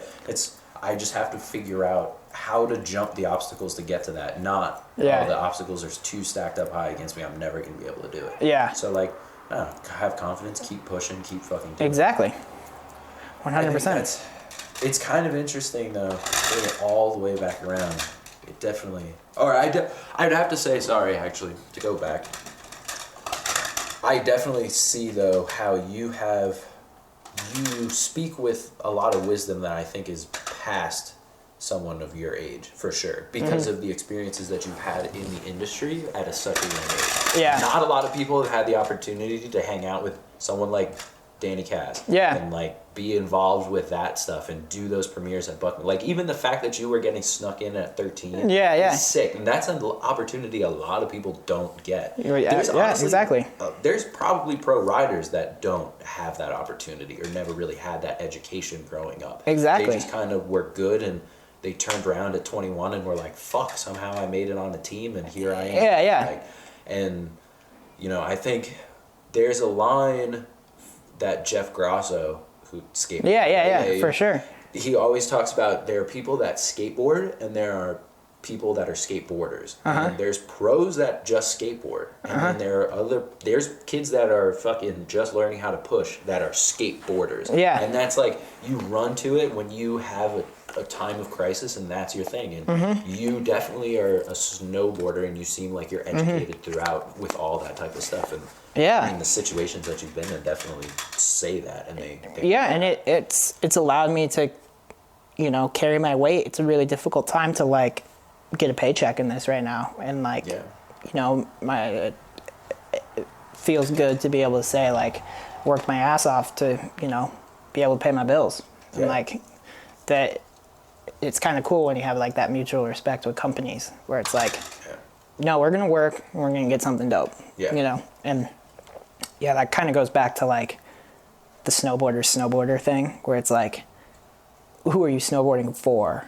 And like, if you're snowboarding for yourself first and then getting everything else done, you're golden. Yeah. And when it gets time to that, when it gets into that mindset of like, this is just work, I gotta go here and that type of thing. It's like, do you want to go there? Do you want to do this? And like, there's a lot of complaining in the snowboarding world, which should never be complained about. Yeah. And what the fuck bitch about? Yeah, exactly. And I don't know, that's where I've always stood with it. And like, I feel like I stick out like a sore thumb in modern time. But like, if I was, you know, in my 30s now and was going through this in like the 2006 era, I feel like I have that knowledge and that mindset of, you know, I would have been able to like kick it with those guys. And like, that's kind of crazy to be able to say too. And like, the only reason why I do say that, and like, I'm not trying to say that in like a bragging way. The only reason why I do is like, because there is that nostalgic part of like what is happening in snowboarding, and like if you care about it down to like, you know, every cubic inch of like what products you're running and like who you're filming with and picking what photographers you want to work with, that's like where you can like create something that's really meaningful. Yeah, of and course. I just think that's a little bit lost, and it'll come back. Yeah. Everything circles its way back, and like my life has obviously been such a fucking spiral of like getting to where I'm at now, and everything does circle around. Yeah. And like that's kind of like something that is really cool, because now in life it's like, you know, when I go back east and have that 10-year-old kid that's like hyped to go up the chairlift, like that's cool. Or like I was up at Woodward the other day and some kid like was trying to figure out how to spell my last name, and like he literally like went up, grabbed a Sharpie and like wrote it on his forearm, and I was like, that's probably the same type of shit I would have done when I was his age, you know? And like that's cool to like see. And then like that kid like hit me up that night, and like we got into like a little bit of a conversation, and like I guess his mom runs his Instagram account, and I was like, yo, like, yeah, I was like, what's your guys' address? And she was like, I don't really want to give that out. And I was like, okay, well, do you have like a P.O. box or something? Like, I want to send your son a board. And she was like, no way. And I was like, yeah. And I was like, what size board is he? And like, he was like riding like a 147, walked out to the garage and like grabbed one of my old boards and like sent him a sticker packet and like some gloves and like some other random shit, and was like, dude, here's a care package. Like, you're one of the kids that like, you clearly care. Yeah. Like, that's fucking sick. You know, like that's like, it's sick to see that happening still. Yeah. And like, it's super rare, but I have some crazy stories of like it always happens in like the randomest places, like airports, like dude, JFK, when I fly into JFK and it's like winter time and people are like getting board bags, and you know, like the oversized fucking bag thing. Yeah. There's always a conversation that gets sparked up at the oversized bag claim. It's like, I'm just like trying to chill with music on, and like then someone will tap me on the shoulder and immediately it's just like, oh my God, like this is so sick. Like, you people, like, how do you know who I am? A, and then B, like, thank you for like caring. Yeah. And like, I always like, if I have the opportunity to be able to ride with those types of people, I do. And like, I don't really like exchange my number or something like that, but like, be like, yo, like, Instagram's such a great tool for someone to like hit me up. Yeah. And like, if I'm free and available, I'll hit you up to like this one dude, he like flew in from Chicago or something over the holidays and was going to Creek. Yeah. And like just went to go kick it with his family and like brought his boards and like brought his kids, and like the dad hit me up. Like the kids didn't know who I was, but the dad was like, stoked. are you like snowboarding back here? And I was like, yeah, I am. Like, I gotta get some stuff done at Mountain Creek. Like, we're doing a couple photo shoots and stuff. Like, that type of thing. He's like, would you have time to ride at all? And I was like, absolutely. Like, hell yeah. Yeah, they're like, kicked it with like that dad and like his 3 kids for like an hour. And like, it's crazy because that goes back to like being a professional in this world, where it's like, that's kind of like a guaranteed sale on something. Oh. And like, that's not the way I like to think about it. But at the end of the day, it's like, it would be sick to see that person in DC gear. Yeah. And like, that's cool. And there's a really high chance of that happening, you know? Yeah, there really is. And there's that rep that you need to put out, like that personality, that character that you have. Yeah. How do you make yourself like likable? And like, not only how do you make yourself likable to the kids, like, dude, the parents, how do you make yourself likable to the parents? Because those are the ones buying the fucking shit. Yeah. You know? It's true. And it's like being relatable to that is like so cool. Like, have you been to the Big Snow place, the indoor place? Yeah. Okay, so like, we did. It was like a car company. Like they have like some car, a BMW. They have that car service thing. So we did like a Beamer shoot, and that's fucking cool. We like, it was sick. Like they picked me up at my house in a Beamer. They were just like, here it is. I rolled out with the photographer. He's one of the photographers from Creek. We drove there. Did all the Beamer stuff, and then just shot some like random snowboarding stuff. Yeah. And like, it was my first time there, like trying to figure out the place, and like going up the chairlift with this one guy, and he's like, he recognized who I was. I guess he like comes and rides in Utah like once a year, like gets away from the family and stuff, and comes and tries to ride POW. Yeah. And he was with his kids, and he was like, this is like so crazy. Like, he lived in New York City, and was just like, it was a Sunday, and the Giants were playing, so it was nuts. Yeah. And he was like, dude, I came here at 9 a.m. I'm going to get a 2-hour session in the Big Snow fucking snowboard arena. Yeah. And then literally walk across the street And he's like gonna tailgate with his kid and go to a Giants game. Like, how fucking psycho is that for like the New York City market? Yeah. Like, that's amazing. Yeah. To be honest. It's crazy. Yeah. Great money for them. Yeah. It's mind blowing. And like, that type of shit's cool. And it's like way cooler to me to like have that, like, not responsibility, but like put myself out there and like try to be responsible enough to be like, yeah, like if the parents are backing what I'm doing, there's no reason they're not going to let their kids, you know? But like when I was younger, I remember like watching some rogue ass shit and like having my parents be like, whoa, is that the career path you're going? You know? And like, I don't know, it's kind of cool to like have that backing. Like being like, yeah, and it's cool living in Utah too, because when I was filming for Yeller, like I didn't want anyone knowing I was filming for Yeller, so I still needed to be like super active on social platforms. And like all the social stuff that I was putting out was like one turn and pow, or like early morning groomer laps, or like side hits at Snowbird, and like the videos were blowing up. And then the DMs were like, what board are you on? What boots are those? And I would like click on these people's accounts and they're like, bios are like 40, high school baseball coach. And it's like, yes, like fuck yeah.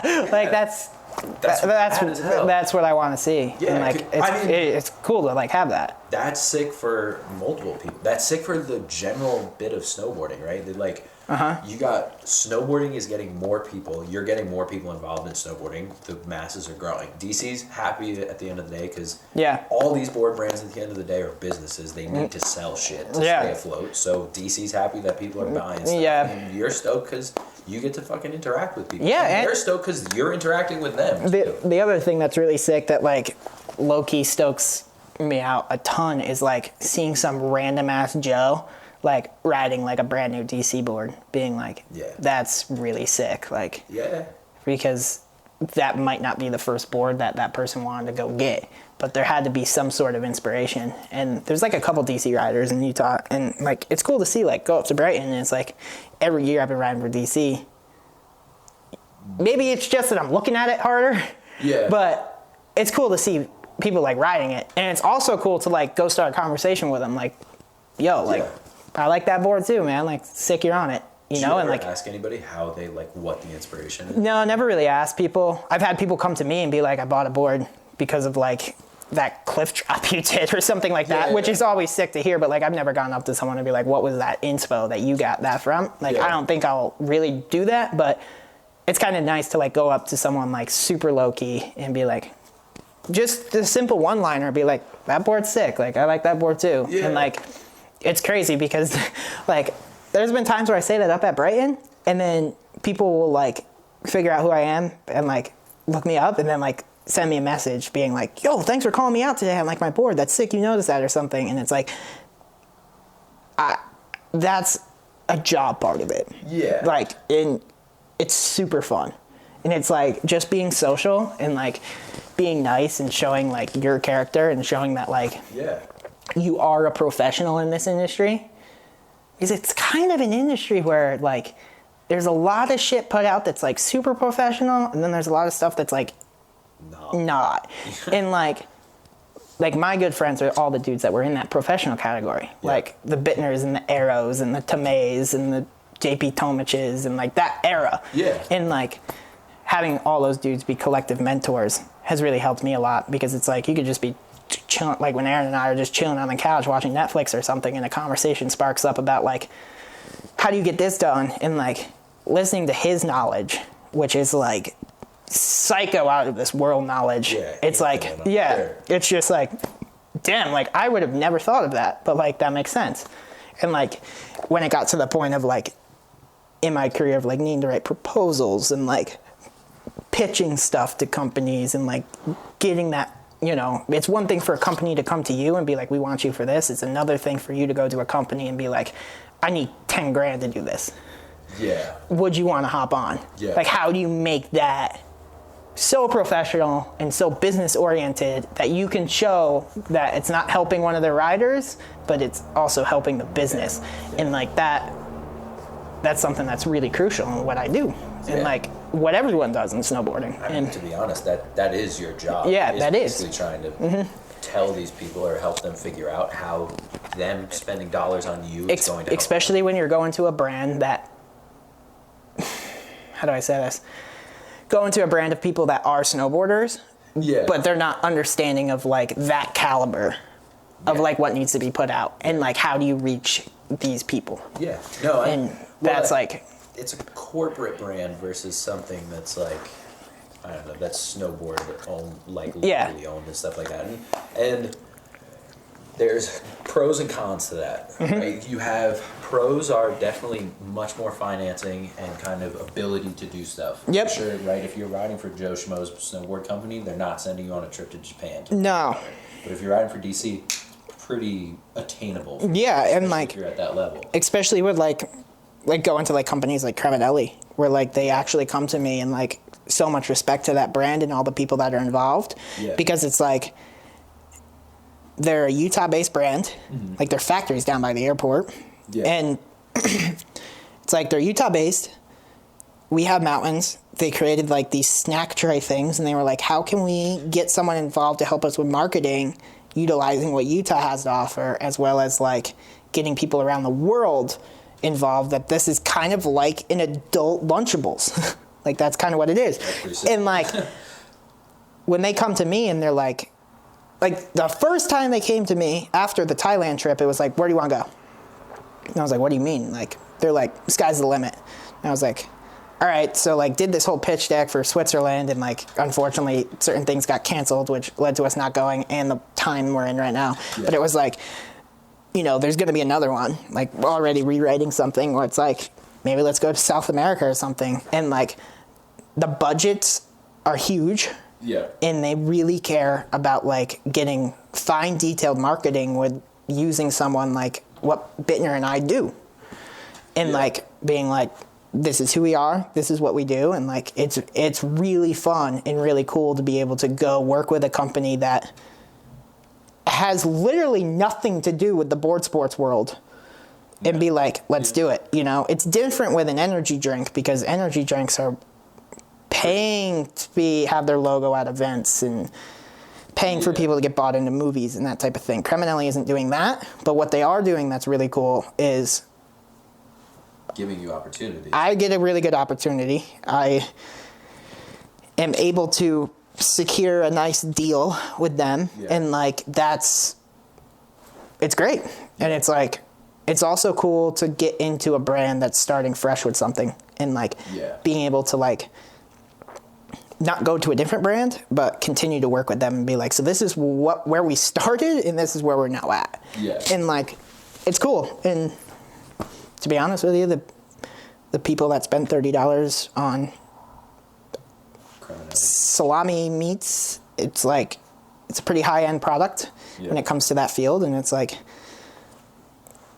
I'd much rather have that person backing me from like a demographic standpoint of like just a spectator than someone who's like struggling to get a new board or something, you know.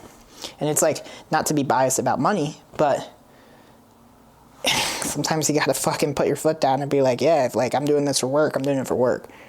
You know. And I think the biggest thing is that snowboarding at a professional level is a job first and foremost. So you have, and you're the other thing is you're your own business. Like, you can be a hot commodity one year and a dead commodity the next year. Absolutely. And you gotta keep staying above trends to some degree, or actually just setting your own trend. I think that's why Creminelli is cool and maybe a little bit better than arguably like some of the energy drink sponsors, because they probably already have an idea of like what you need to do. You gotta be riding contests, you gotta be doing this, blah blah blah, like all that type of shit. Creminelli's probably like, all right, if you can convince us basically that this is going to do good for our company or get us sales, then hell yeah, take the money and do whatever you think. And the thing that's crazy, it's not too much convincing, because they look at it as a completely new niche that they're able to market in. And that's really cool. The convincing's, I don't need to convince anything. It's common sense. And that's really nice. And the other thing about like going to the trends thing, which has really full circled itself, is like, I'm not a trendy dude.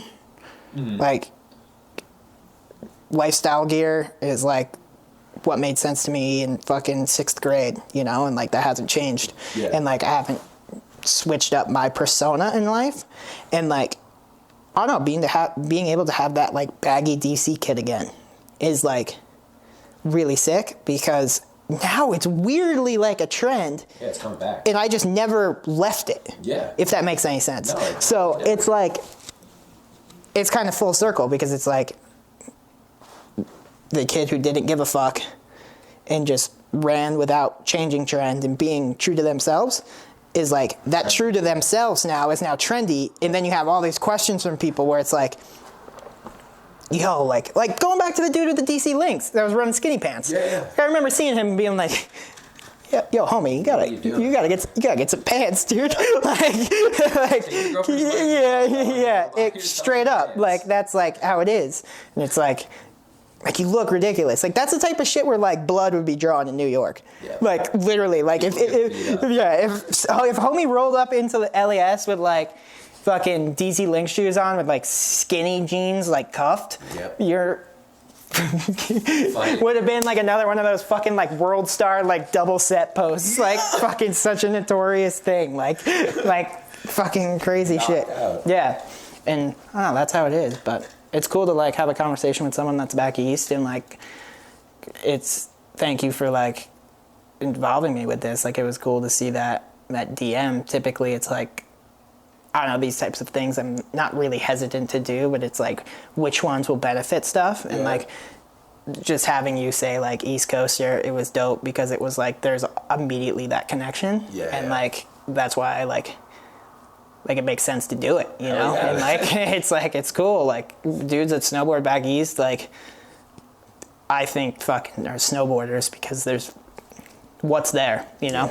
It's like you can kind of say the same thing to like the Midwest heads, but it's like they at least got a tow rope, dude. You know, it's like they're going there for a different thing. Like they're snowboarding still, but it's like growing up at Boulder and Creek and like having that like energy of major cities was like so crazy. And it was like, it's cool to talk to someone from that area that like gets that zone because there's not too many of us.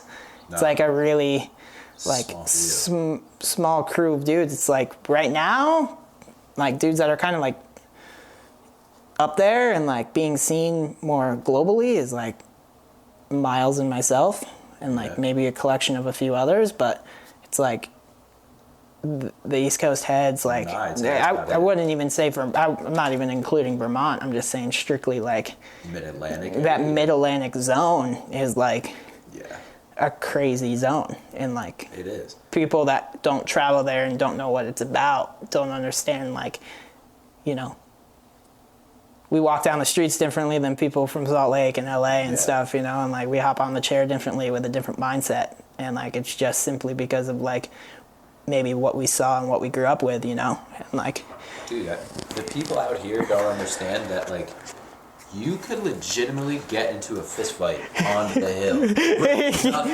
Like cops at like it's fucking funny to think that like at like South Chair at Creek, like there's fucking stadies on snow. Never skied in their life, like posted up like at the chair. And like that's a thing, dude. Like that's a thing. Creek is fucking savage. It's fucked up. You never have to deal with that in Brighton. I saw when I was back there at Creek this year, like I was like, I get the opportunity to like hop in the cat and be like, yo, let's put this rail in versus this one that's like in the ground. You know, like if you want to use something for Creek marketing, like let's at least shoot something that has a little bit of balls behind it, you know? And like this one fucking Joe Schmo from Vernon Valley Loke Dog, you know, like the pro snowboarder from Creek. There's a ton of them. He was like heated at park crew and like screaming at park crew, and then just like starts swinging on park crew, and I'm like standing there like, whoa, I'm not getting involved, but this is fucked up crazy. Like this dude literally is complaining about the height of a rail to the point of like fighting, like like hockey style, like unstrapping board and just swinging. Without and, like, exposing this kid, is this kid like a Mountain Creek team rider kid? No, I don't think he's a team rider kid. Like even though like I don't know. Like, I know a lot of the team kids back there, and like definitely down with all those guys like Hollis and Emmett and that crew. But there's definitely like a select few others that are like a little. Got it. They got that Jersey pep step, you know, and like that's like that just does not look good wherever you're at. Nope. And like, I don't know what it is, but like that attitude is nuts, you know. People just got a different energy about like around that area. Like, I mean, fuck, dude. Like one of the first few times I strapped in snowboarding was at Creek, and it's like the height of this table, and like you have fools that are like pushing you over, and like it's a thing out there, like. It's crazy, dude. And like people don't get that out here. No. Like mom and pop style. Like it's like back there it's like I can keep your eyes on the back of your head type deal. And like the other part that sucks, you go to Mountain Creek and it's like there's like 3 dudes that know how to turn. So it's like, it's just a war zone, like complete war zone. Dude, you're riding through the park. People are learning how to snowboard in the park and just like cutting in the bottom of the rail. Oh yeah. It's like, oh crap. Yep. It's nuts. A whole different level of good. Yeah, I saw like, I forget what like influencer account took it, but I like shared it to like a couple of them that were like hilarious. There was this chick that like, obviously like NYC style, like classic fucking like Dumbo Brooklyn influencer model. And like, like that person. And she was standing, I don't know how or what was going through her head, but like the jumps at Creek are always ghetto. And there's always like, for some reason there manages to be like 10 people taking off the lip at the exact same time. This chick rolls up on the knuckle, can barely snowboard, unstraps and goes stands under the jump and starts taking photos. And I didn't know if she was like expecting people to like avoid her or what was happening, but she got so rocked. And like, dude, so rocked. And like, I like felt so bad, but I was like, you are so stupid. Like, you have no idea. Like, everything you just did was so wrong in every single category. And like, that is Mountain Creek. Like, that's Creek. And like, dude, it's nuts there. Like, it's fucking, there's a whole different energy about it. It's, I don't really understand because it's like in the middle of fucking nowhere. There's like, obviously it's close to Manhattan, but it's like, dude, it's a psycho place. And like, it's not like the place I like hang out, but like when I go back for the holidays and stuff, like all the photographers will like hit me up and be like, oh, you want to come like do something? And it's like, yeah, get there at like 9 a.m. before the scene. And like, you can film there for a half hour and like film like a 3-minute project. Like, it's crazy. Like, it's typically just rail after rail after rail. They're like too close for comfort. And like, you just hammer some shit out real fast and like take 4 runs and like call it. But yeah, like that place is psycho. I've had like the craziest conversations when it comes to snowboarding at that like South Bar. Dude, like the most wild ones. Like, Kink, I think. No. I think it's Kink. Kink. Like, we did this shoot like 2 years ago. Do you know Creek well? Okay, so you know the arena? Yeah, so like we did a shoot like 2 years ago and I was like canceled my flight and like was kicking it with like family for a little bit longer. So I hit those guys up and was like, hey, I'm in town for a little bit longer. Like do you guys want to like do something? Like this, that, the other thing. Creek was just like, yeah, let's do it. Like, what do you want to do? And I was like, all right. So like drew out this plan and like I knew some of the features that they had and I was like, let's go to the arena. There's no features in the arena. Technically it's closed. Like, went and hopped in the cat all night and like we shaped everything out and put up certain things that like I wanted to hit and like things that would look good for photos, but like I didn't need to ride at like a crazy caliber to like make something look cool, you know? We filmed like this one hand plant, like indirect over like this tube, this gray like fat tube, you know what I'm talking about? The one that's like 10 feet tall. I think. And we like put it horizontal across the trail in the arena. And like super poppy lit, like they shaved it down for like everyone else, but like wanted to just like get some fucking like Miller flip style stuff and I was like, yeah, photos would like I might use them, but you guys will probably love them. And shot a bunch of stuff and go into the bar and like immediately walk into the bar and like there's like these group of like high school kids with like all their like high school girlfriends and like classic high school girlfriends, like weird pro-ho vibes. And I was like, nope, just like, you guys aren't even legal to be in here, but it's Jersey, so you're chill. So like I go like get a shot, and like they gave me like a pretty crazy tab at Creek. So I was like, went over to them and was like, you guys are like the only ones in here. It's like 5 o'clock and like I'm with the photographer, and I was like, would you be bummed? And like he was like, no, not at all. So like I was like, yo, what are you guys drinking? Hate tequila. I of course went the Jersey tequila route. I'm like sipping my whiskey slow, and like they all get tequila, and like after one shot this whole group of people was like fucking loose. And like next thing you know, there's this one kid, don't even care to remember his name, but he was just like talking about how he used to work for the magazines, did this, that, the other thing, and he was like, the best claim I've ever heard was this kid going like, dude, I know the snowboarding industry so well. And I was like sitting there, and like the photographer has like the best still life photos of this dude like in my face claiming like he knows the snowboarding industry, and I'm just like, oh my, like so bummed to be listening to this dude, because it changes like every fucking hour. And like this dude from Jersey who's like literally wearing a Celtics jersey, like sick standard procedure there. But like I'm just like so fucking confused and lost, and like he's like naming all these video parts that like weren't even a thing, and like people that were in movies that weren't in those movies, and like I was like, dude, what are you talking about? Like, Jesus Christ. And then like another classic Creek scene, if anyone rolls up there that people know, the second you like leave the bar to go ride, they're following. So like next thing you know, like Chris, like this dude Chris, No Breaks Chris is his Instagram handle, Chris Vander Yacht or something like that. Like I've flown him to Utah a couple times, and like he's dope, and like that's who I shoot with back there. And like photographer, like beard, constantly chain smoking, long hair. You know what I'm talking about? I think I do. Yeah. Dude's dope.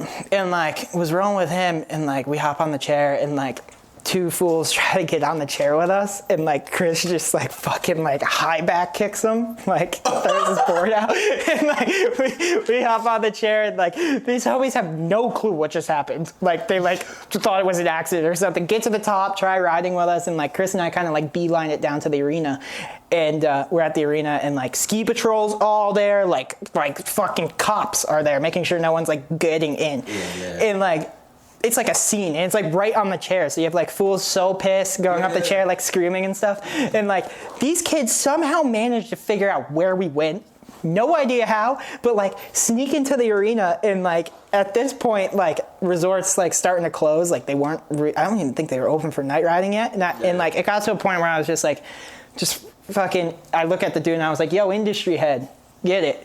And like kid dropped and overshot this thing, like didn't even consider slowing down, and like literally almost in a vertical takeoff to get to this thing, and like slammed so hard. Then I hit it, like we get our photo, and like the dude's like so stoked, he's like claiming he's gonna get sponsored from that clip that no one even filmed, and like goes into the bar and like starts bragging about himself, because I go into the bar with Chris again, and we're chilling there like reviewing some stuff, and next thing you know, I turn around and it's like a fucking mosh pit in this place. Like homies were not having this kid, and like I was like, this is so Mountain Creek, like what just happened in the past 45 minutes of my life? And it was psycho. Like it was nuts. Like it was literally nuts. And like I'm just like innocently in there like reviewing photos, being like, did we get it? Like kind of want to bail, like down to stay for a little bit longer. And then like Chris and I turned around and we're just like, what just happened? And it was nuts. But there's like, I feel like that happens there like once a week. But, for sure.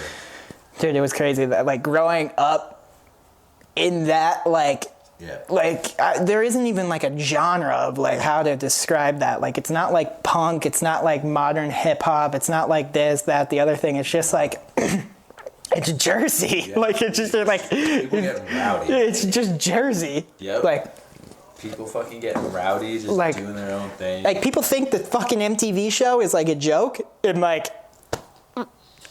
that is as real as it gets. Like with everyone there, dude. Like because I grew up going to high school in that era of Jersey Shore. Oh, yeah. Dude, the fucking Snooki era where every chick wanted to be Snooki was the funniest fucking thing ever. That was like the roguest time. Like, the occasional time I go on like Facebook to talk to like my grandmother, like I've been getting a lot of these like 5, 6, 7 year like memories. And it's like fucking like high school photos, like kicking it with like fools in high school with like the skate crew with like 7 chicks that look exactly like Snooki. And it's like then I go on their like modern account and I'm like, yo, what's up with this chick? Like I wonder what she's doing in like today's world. And it's like, whoa, you're like a dental hygienist and like you changed a lot. Like your college years hit in like 7th, 8th, 9th grade. And like you went rogue for those 3 years and now you're like chilling. And like such a psycho like change of like fucking people and like the way that they are. Yeah, dude, like Jersey is crazy like that. That northern Jersey area too, like where Vern's at, is a whole different boat too. Dude, it's a completely different vibe because you get like the PA zone where like I kicked it, which was like there's this one area in Pennsylvania called Dingman's Ferry, if you know of Dingman's. Which do you remember like a couple years ago that dude like shot the state troopers? Yes. Yeah, so that was in Dingman's, and then the dude was just running for like 60 days or something fucked up like that. He was, you know what I'm talking about? Yeah. So like that's Dingman's. And Dingman's has 0 police force, like not a single cop. So like that place was like off the fucking chain. Off the chain, and all the parents worked in New York City. So like these kids were like fucked up balling, like nice houses in Dingman's, but like all gated communities, no cops, fucked up shit went down. Yeah. Like, not to get into detail, but like actual shit went down. Yeah. And then on the complete other side, you have Milford, which is like a fake bougie, like wannabe Soho style thing. Yeah. And then you have Port. And like everyone gets off that train line. Like all the homies would just link in Port and take the Metro North, you know? And then if you go to like the Sussex County zone, it's like you leave Milford, you tap into Sussex, and it's like cowboy style, and then you hit Vernon Valley, and it's like a fucking wave of just like, we're snowboarders, and like, we think we surf, and this is dope, and like, we're gonna be fucking so rowdy. Like, I don't know how that place hasn't like burned down yet. Like, it's insane. Know how to be honest. Like, all the old Vernon stories, like when I was really young, when they were doing like more like grenade shit there, with like the Playboy Mansion. You know the Playboy Mansion at Creek? No. Dude. What? Oh yeah, you gotta look this up. Dude, there's like a legitimate old Playboy Mansion in Vernon. Like from way back in the day. And there's a tunnel that goes from it to like south. And like that place was rowdy. It was psycho. People would like, I can't remember, but like I swear there was a helipad there, and like fools would fly in to like do nothing besides like go to a Playboy house and like get fucked up. And like someone told me, like a good honest person back east, that like the Playboy Mansion's coming back to life in Vernon, and I was just I saw this text because there was like a group chain of like 20 fools that don't live in New Jersey anymore, and they're like, you gotta come back. and like the amount of people that were just like, absolutely not. Like, it was so dope, dude. I feel like that's everybody in Jersey. Nobody wants to go back. No one. Once you leave and you're like, damn, this is what life's like. It's like you ain't going. But then you have like the Jersey diehards, where they're just like Jersey or nothing. Jersey or nothing. Like the world stops when you leave the state of New Jersey. Like. My hometown is made up of those people. That zone is like that. Yeah. Like that crew. Like high school must have been loose. Like that zone, like, dude, we had like, our high school scene was like crazy. And like what was really funny about me was like, I started leaving school in 8th grade and like going up to Vermont and like doing online classes and like had tutors and stuff. Yeah. And they would get me so ahead to the point where snowboarding season ended, it would just be summer break. Like I didn't need to go back. So that like, and then my senior year, I lived out here and did everything online. Literally didn't do school at all until the last 2 weeks, and then just hammered it out and like flew back to graduate.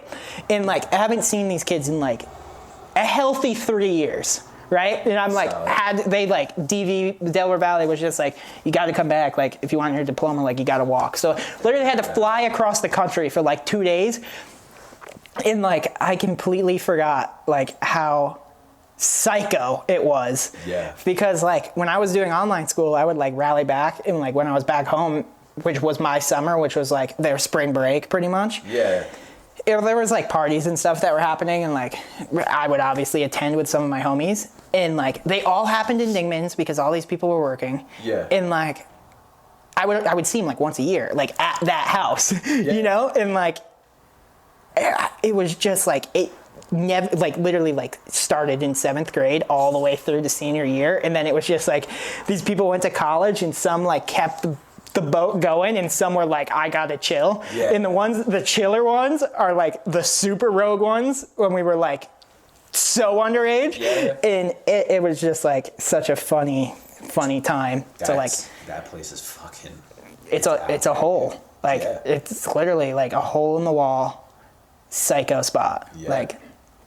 Like Port. I don't even understand. Like, poor Juris, like, I talked to, like, my dad and stuff, because he's from New York. Yeah. And he's, like, and his mom lives in Port Juris, my grandma. Yeah. And, like, that place, literally, like, my grandma's just, like, yeah, it hasn't changed since, like, the late 60s. Yeah. Like, it's just been, like, the red lights are still the same. Like it's just, like, such a crazy burner spot. Yeah. And it's Lights like just stopped right there. Yeah, which is crazy because Port Jervis is beautiful. Yeah, it's like a beautiful place. Yeah, I think. I mean, it's just like there's areas for sure, but then there's like there were streets that like I was told never to go on. You know, oh, and like shit, that, really? that's a thing. Like Ball Street in Port, would not recommend walking down Ball Street in Port Jervis. Got it. That's a zone where you might not walk out, but.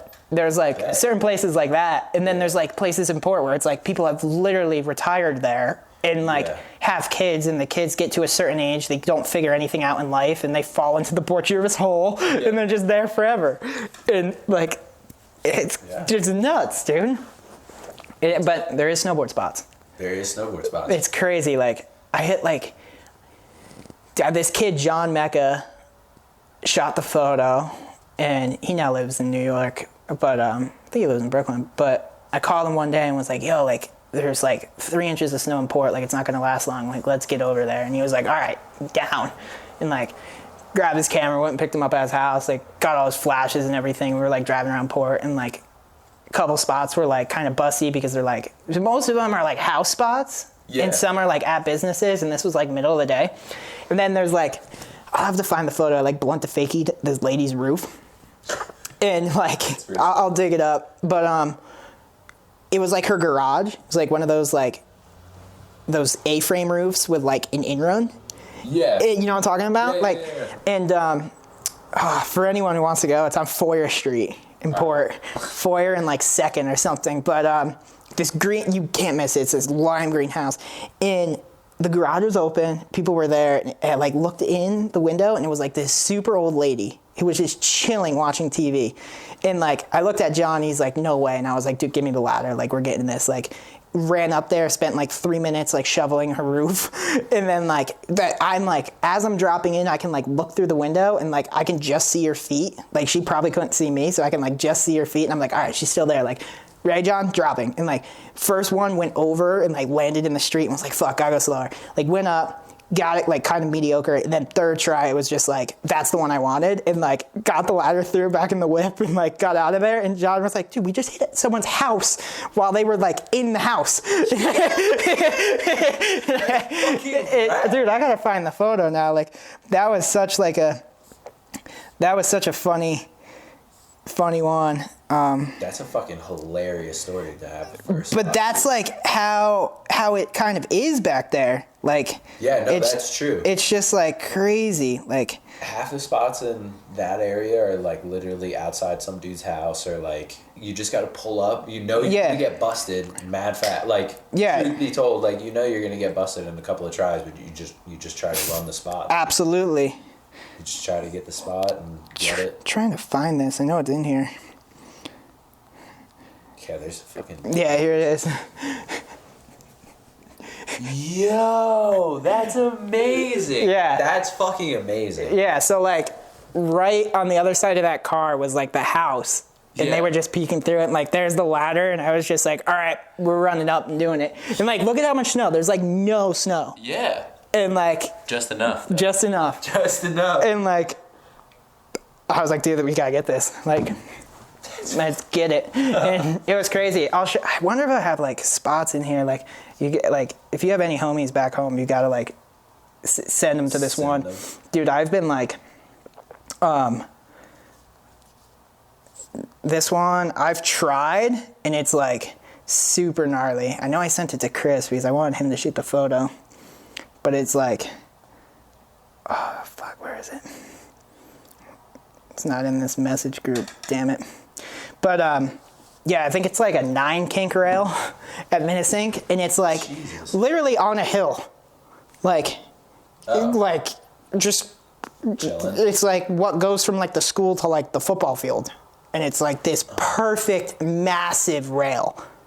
In interesting. Like I've hopped on it a couple times, but it's like fucked up gnarly, and like got so worked on it, but. Is it like mellow 9, or is it like kind of steep? It's like 15 stairs to kink, 15 stairs to kink. It's like huge. Oh. It's like, so you're locking in for the ride. Yeah, you're like, you want to hit it so slow. It's like, I would get to like the 4th or 5th kink and just explode. Like, and like tried for so long. And forget who else was out filming that. One of the homies, like, skate filmer homies, because it's so funny when you go back there like midwinter. I'll like call a skate filmer in New York and be like, yo, want to film a snowboard spot? And they're always like so down. Yeah. And they get out there and they're wearing like Van shoes or something. I'm like, dude, you do not film snowboarding. Like, you're gonna be frozen. They're like, what are you talking about? And I was like, it's probably gonna take longer than like filming a skate trick, and it's cold, and I need to run back up every time, strap in, fix the lip, put more snow in the landing. Like, it takes a while, you know? Yeah. And like, it's just like such a funny like zone over there. But Milford's got a ton of spots too. Like, I want to see like fools back east like start hitting shit, because I know there's kids back there that there is like a creek in Boulder Crew right now that like are dudes that like board. Yeah. And like that rip. Yeah, like take like Hollis and Emmett for an example, and it's like. I don't fucking know what Hollis is doing, like, still on the East Coast, and, like, hopefully he sees this, dude. Come to Salt Lake. But, like, dude's just, like, you got kids that rip. Yeah. And, like, I don't know, like, it's crazy because it's, like, literally a part of our nation that, like, does get snow, not much, but, like, there's tons of spots. Yeah. And, like, I don't know. And then there's New York City spots. Yes. Like, fucking, I've hit spots in Harlem, in the Bronx, and, like, when it gets snow, it gets snow. You know that skate spot that Tyshawn Trey flipped over in the Bronx? It's like, forget the street. There's a lot of them. It's the triple over rail. Yes. Homie like did all 3 ollies once. It's the one that what's his fucking name for DC? Oh, is it the one with the banks and all that? Yeah, with all the banks. Yeah. That is a fucked up sick snowboard spot. Yes, that I could definitely see. So you know the one that why am I blanking on his name? He skates for DC. Same mindset as Evan Smith. T-Funk. Yeah, T-Funk. Yeah. T-Funk did the ollie into the brick one. Yep. So that's the snowboard spot. So there's the 3 above it. Yeah. And pretty much like years ago, like years and years ago, I like nollied. We built a lip over that rail that he like ollied into. Yeah. And I'm goofy, so I nollied to like the 2nd down. Gotcha. You know? Yeah. And like that was sick because there's so much speed like that you can call. You could like cruise into that thing and like comfortably like do like a 40 set ollie if you really want to, but like we split it in half and like landed on the bricks, and it was sick because I gotta figure out who has the footage. My friend Chris might have it, but like there was like no snow on the bricks, so it's like landing and like didn't want to hit the wall, so I was like still setting a toe edge like on the bricks, and like when it ramped with me riding away, it's the sickest thing because it's just fucking sparks everywhere, and I was like I gotta figure out how to get that clip. Like that's sick. It was fun. I've always wanted to go and film like snowboard shit in New York. Not too many people have done it. Believe it or not, one of the companies that did it that was like and did it right was like years ago, the Roxy Chick Crew. They like put out some dope shit from New York. From New York, they're like like the police station ledges. Yeah, they're like bringing bungees and like going ledge to ledge and shit. What? Yeah, dude? That's fucking gnarly. Yeah, that's sick. Like. There's been no snow the past couple of years. No, there's been nothing. Like, I've done some shit in Central Park. But there's a couple of spots I got scoped out there. Yeah, I hit that one rail in front of the fountain, the one at the bridge. We have to like hit the rail and duck. Yep. Yeah. Yeah. But that was fun because you had to farm so much snow and throw it under the bridge. There's a couple of like mellow spots, like little bonkers, but like little bonks, but there's like 3 or 4 of them, and they're right on Tavern on the Green. Yeah. On like West Side. I know what you're talking about. Yeah. Right there's a good one. The West Side's kind of got some sleeper ones. That's kind of where the hills are at too. Yeah. Is over there. There's a little bit. There's a few more downslope areas that you can get onto. But there's like a couple of rock drops that you could probably like bomb into. Yeah. Have you ever seen the Justin Benny photos in Harlem? No. Oh, do you know like the like I always say just the kink ledge, and sometimes people know what I'm talking about. But there's a kink ledge and a kink rail, same park. I'll show you. I probably do. Benny doesn't post too much.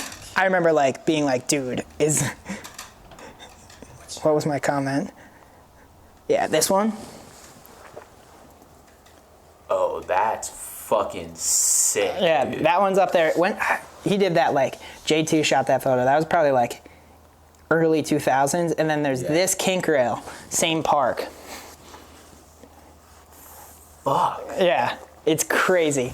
Harlem's got some sleeper zones. Yeah. But yeah, that was cool. And then they need some fucking snow. I've been trying to go back, take like a trip and do something there. It would be sick just to like. I think it would have to be super small crew, get in, get out, get your shit. Yeah. Because like. It would be. Because you basically only have like 2 days to ride it. Yeah, you only have a couple days. Like, it would be sick to go there with like, find like a young kid at Creek and like throw him like $100 and be like, yo, you just want to come shovel for a weekend? And like, do it that way. And like, so you can just like, not have to necessarily worry about like that end nearly as much. Like obviously shape your takeoff and stuff, but like if you have a kid down there that's like breaking fucking ice and like I'm guilty for doing that before, where it's like, dude, like I'll Venmo you $100 if you like come and push with a shit pusher for like a couple hours, and like it's not a bad gig. It works. It's a good. It's like, but it's like kids at Creek would like be tripping if they like, like especially like the group that like kind of snowboards, and like, or like take any one of the dudes that like actually snowboard from Creek and be like, yo, if you want to hop on like after I get a shot or something, like by all means, but like if I don't, we gotta get out. You gotta get out too, Yeah. And like, don't be going back to the spot like a week later type deal, like there's gotta be like that little bit of etiquette that's involved, but I don't know. I think that's true. Is you need to get some like New York spots. Either you'd hoard them and like keep them for like a good project, or well, it's like I've just been waiting for snow, dude. Like, that too. Like I have books from when I was like mad young, like back in that zone where it was like I didn't get an iPhone until like pretty late, like versus like all the other kids. So like I would jack my mom's like Canon PowerShot like point and shoot, and like didn't even have a computer at home to put the SD card in, so I would like go to a CVS or Rite Aid and like get 4x6 prints and like glue them to the back of a page and write it down, and then I like would bring that to school and start like daydreaming of tricks and like my dad has all the photos Still, the notebooks are still full. We're talking like notebooks of spots, and like write down trick selections. And like then I started to get like super nerdy and be like, who do I want to film it? Like daydreaming at a young age. And like I remember like being like 11, like writing down spots, being like, I want Mac Dog to film this, and like just like be so fucking ridiculous with it. Or like, I want fucking, how can I get Meyer out here? And I'm like 11, you know, like there's no way I'm getting Videographs to come film this. Like we're at the end of the day, it's like a shitty little spot. But like I remember like having like trick selection, like I would like write it out. I would like 1, 2, and 3. It was like warm up trick, B grade trick, or like backup trick if I didn't get what I wanted the third time. And like they were always so funny. Like I remember going through it, and like my dad always gives me shit. He's like, you really wanted to get a switch front board, didn't you? And like I tell Bittner this every once in a while because I probably have like 30 spots back east where like my goal was to do a switch front board. And like it was like back 50 front lip switch front board or something. Like that was like the go-to. And it's just so funny to be like, even have my dad call me out like till this day, like going through like certain things like when I was younger, and he's like, damn, you fucking really you were like hungry for that switch front board, huh? And like, well, that was like, it's funny because like that's inspo from Bittner, like at a really young age, like the best switch front board ever. Like he has one switch front board that he did. I'll dig up the photo, I know right where it is, but he did it at the Mountain Lab on like that Psycho set, and it was like, it looked like it was like summertime in Utah. Like the set wasn't even like in the ground. Like it was like floating on dirt. Oh yeah. Dude, I gotta find it. But like the photo is so dope. It's like such a sick thing to like. To look back on and look. Well, just being like, yeah, here it is. Like, it's just like a ginormous switch front board. And like, I don't know, that was one thing that I always respected about Bittner was like when he did switch front boards, he was always on the inside of the set.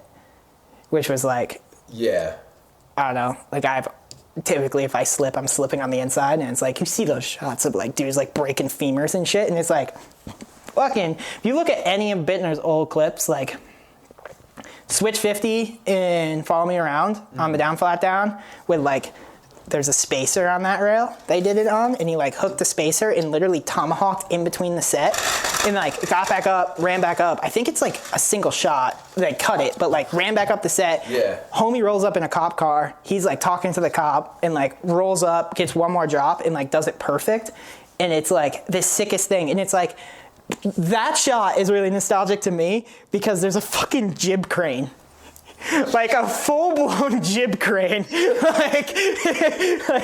like these fools were going to street spots with like equipment. Like it did not seem like an easy setup or an easy breakdown. Like fucking big shouts to like the dudes at Mac Dog for like making shit like that. And like, yeah, I mean Aaron's like switch front board scene was like crazy. He has this one on a red rail with red pants on the inside that was like perfect.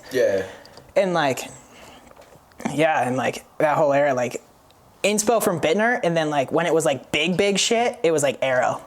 Like, and those two dudes are like two of my really good friends, and it's like hilarious to like jump back and forth about like their versions of riding and like seeing shit like that. And then also you can bring a third person in, Jeremy Jones, with just doing like some like psycho shit. Like I think it was Jeremy, but like when steep big rails started coming into movies, and he did that, you should drive to it. It's in Salt Lake. It's the 5th South rail. It's now knobbed, but it's like, he did this back lip so perfect, and like the sequence is dope, the still shot's dope. It was in Salt Lake Rewind. I forget what movie it was from, but I remember looking at that clip and like I burned a tape from VHS just fucking rewinding that clip so many times, being like, I want to learn how to back lip like this, like having it be like that. And then another inspo from Jeremy was like with just random obscure psycho big shit with like when there was like cable cams and stuff. And I think it was his opening shot in Follow Me Around was they put a rainbow box on top of a fucking building. And like, dude, I'll send it to you. Like, it was either a Burton movie or it was Follow Me Around. But like, it was like rainbow box on top of a building into a wall ride. Like cable cam filming, and like it was just sick. I think he did like switch blunt into something on like the wall, but it was like it was dope. And like that, I don't know, that whole era of snowboarding I think was just like so cool because like I'm not hating on mini shred. Yeah. But like no one's talking about like what year fucking someone tail blocked, fucking tail whipped on like rock, you know? True, yeah. And it's like, it's sick to go back and be like, the fucking moment of truth, Justin Benny Cap 270 on the white rail in Quebec. Yep. Staple.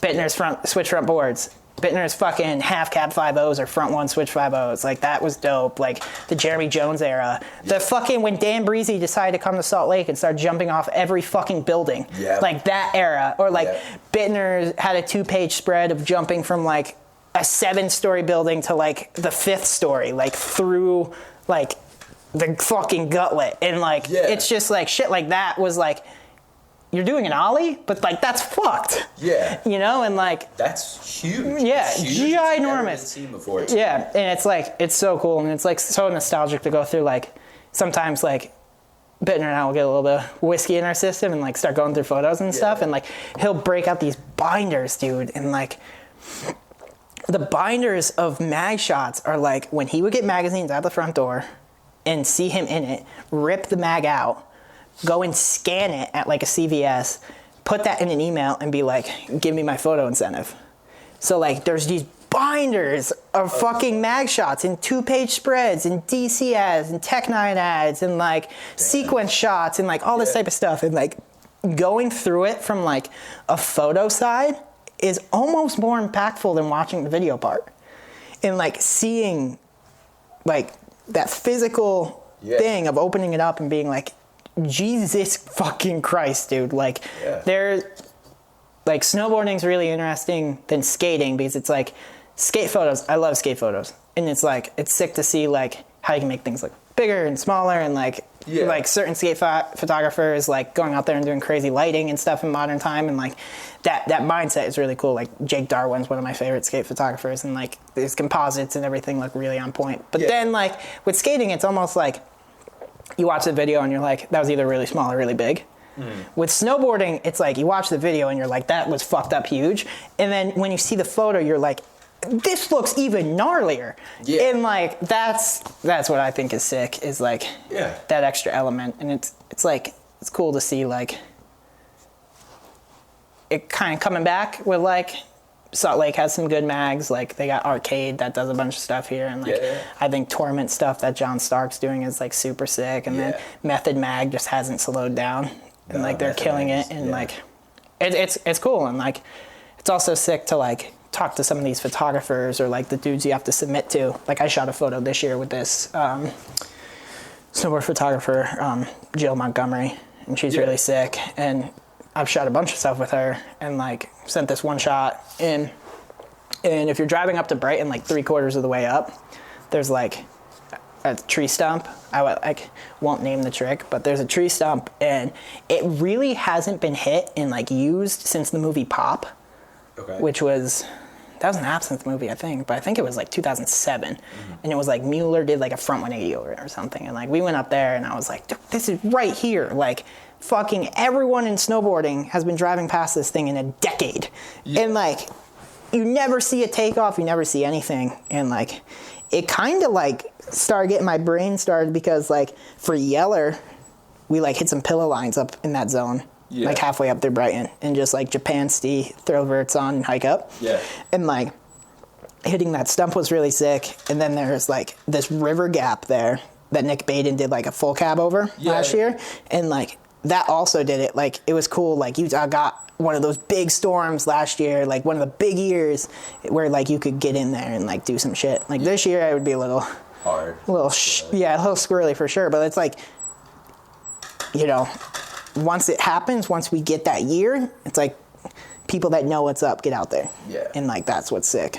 And it's really dope. But it's dope to see like more East Coast flavor coming to Utah, and like it'd be sick to film some shit with you and like get out there and do some stuff. Like place is kind of like a landmine of exciting fucking snowboarding shit. I know. And it's like I think that's why Salt Lake has become the mecca that it is, because there's not a lot of places that you can just pull up, go ride backcountry in the morning, come down, grab some fucking street clips, go back up and grab some backcountry. Yeah, the other thing like that's really cool about this place too is like ease of access to like other parts is like crazy. Like I've been dipping up into Montana and like firing up the sleds and building some shit and like doing stuff like that. You're like, people can bitch and complain about a 10-hour drive, but like if you can put gas in your car, you can get to Tahoe real quick.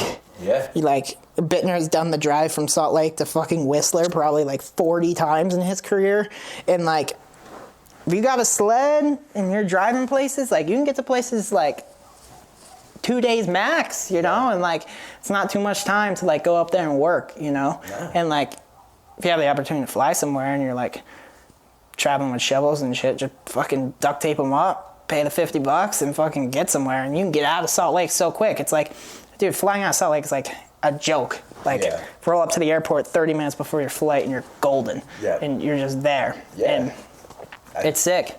And it's like, it's an international hub. Like I've flown to Europe a shit ton out of Salt Lake, and it's like super easy. And you come back home, you're 10 minutes from the airport. There's like no hassle. You get back home, you chill off some jet lag, and then fucking ride POW or something. And like, there's a reason this place has everyone here.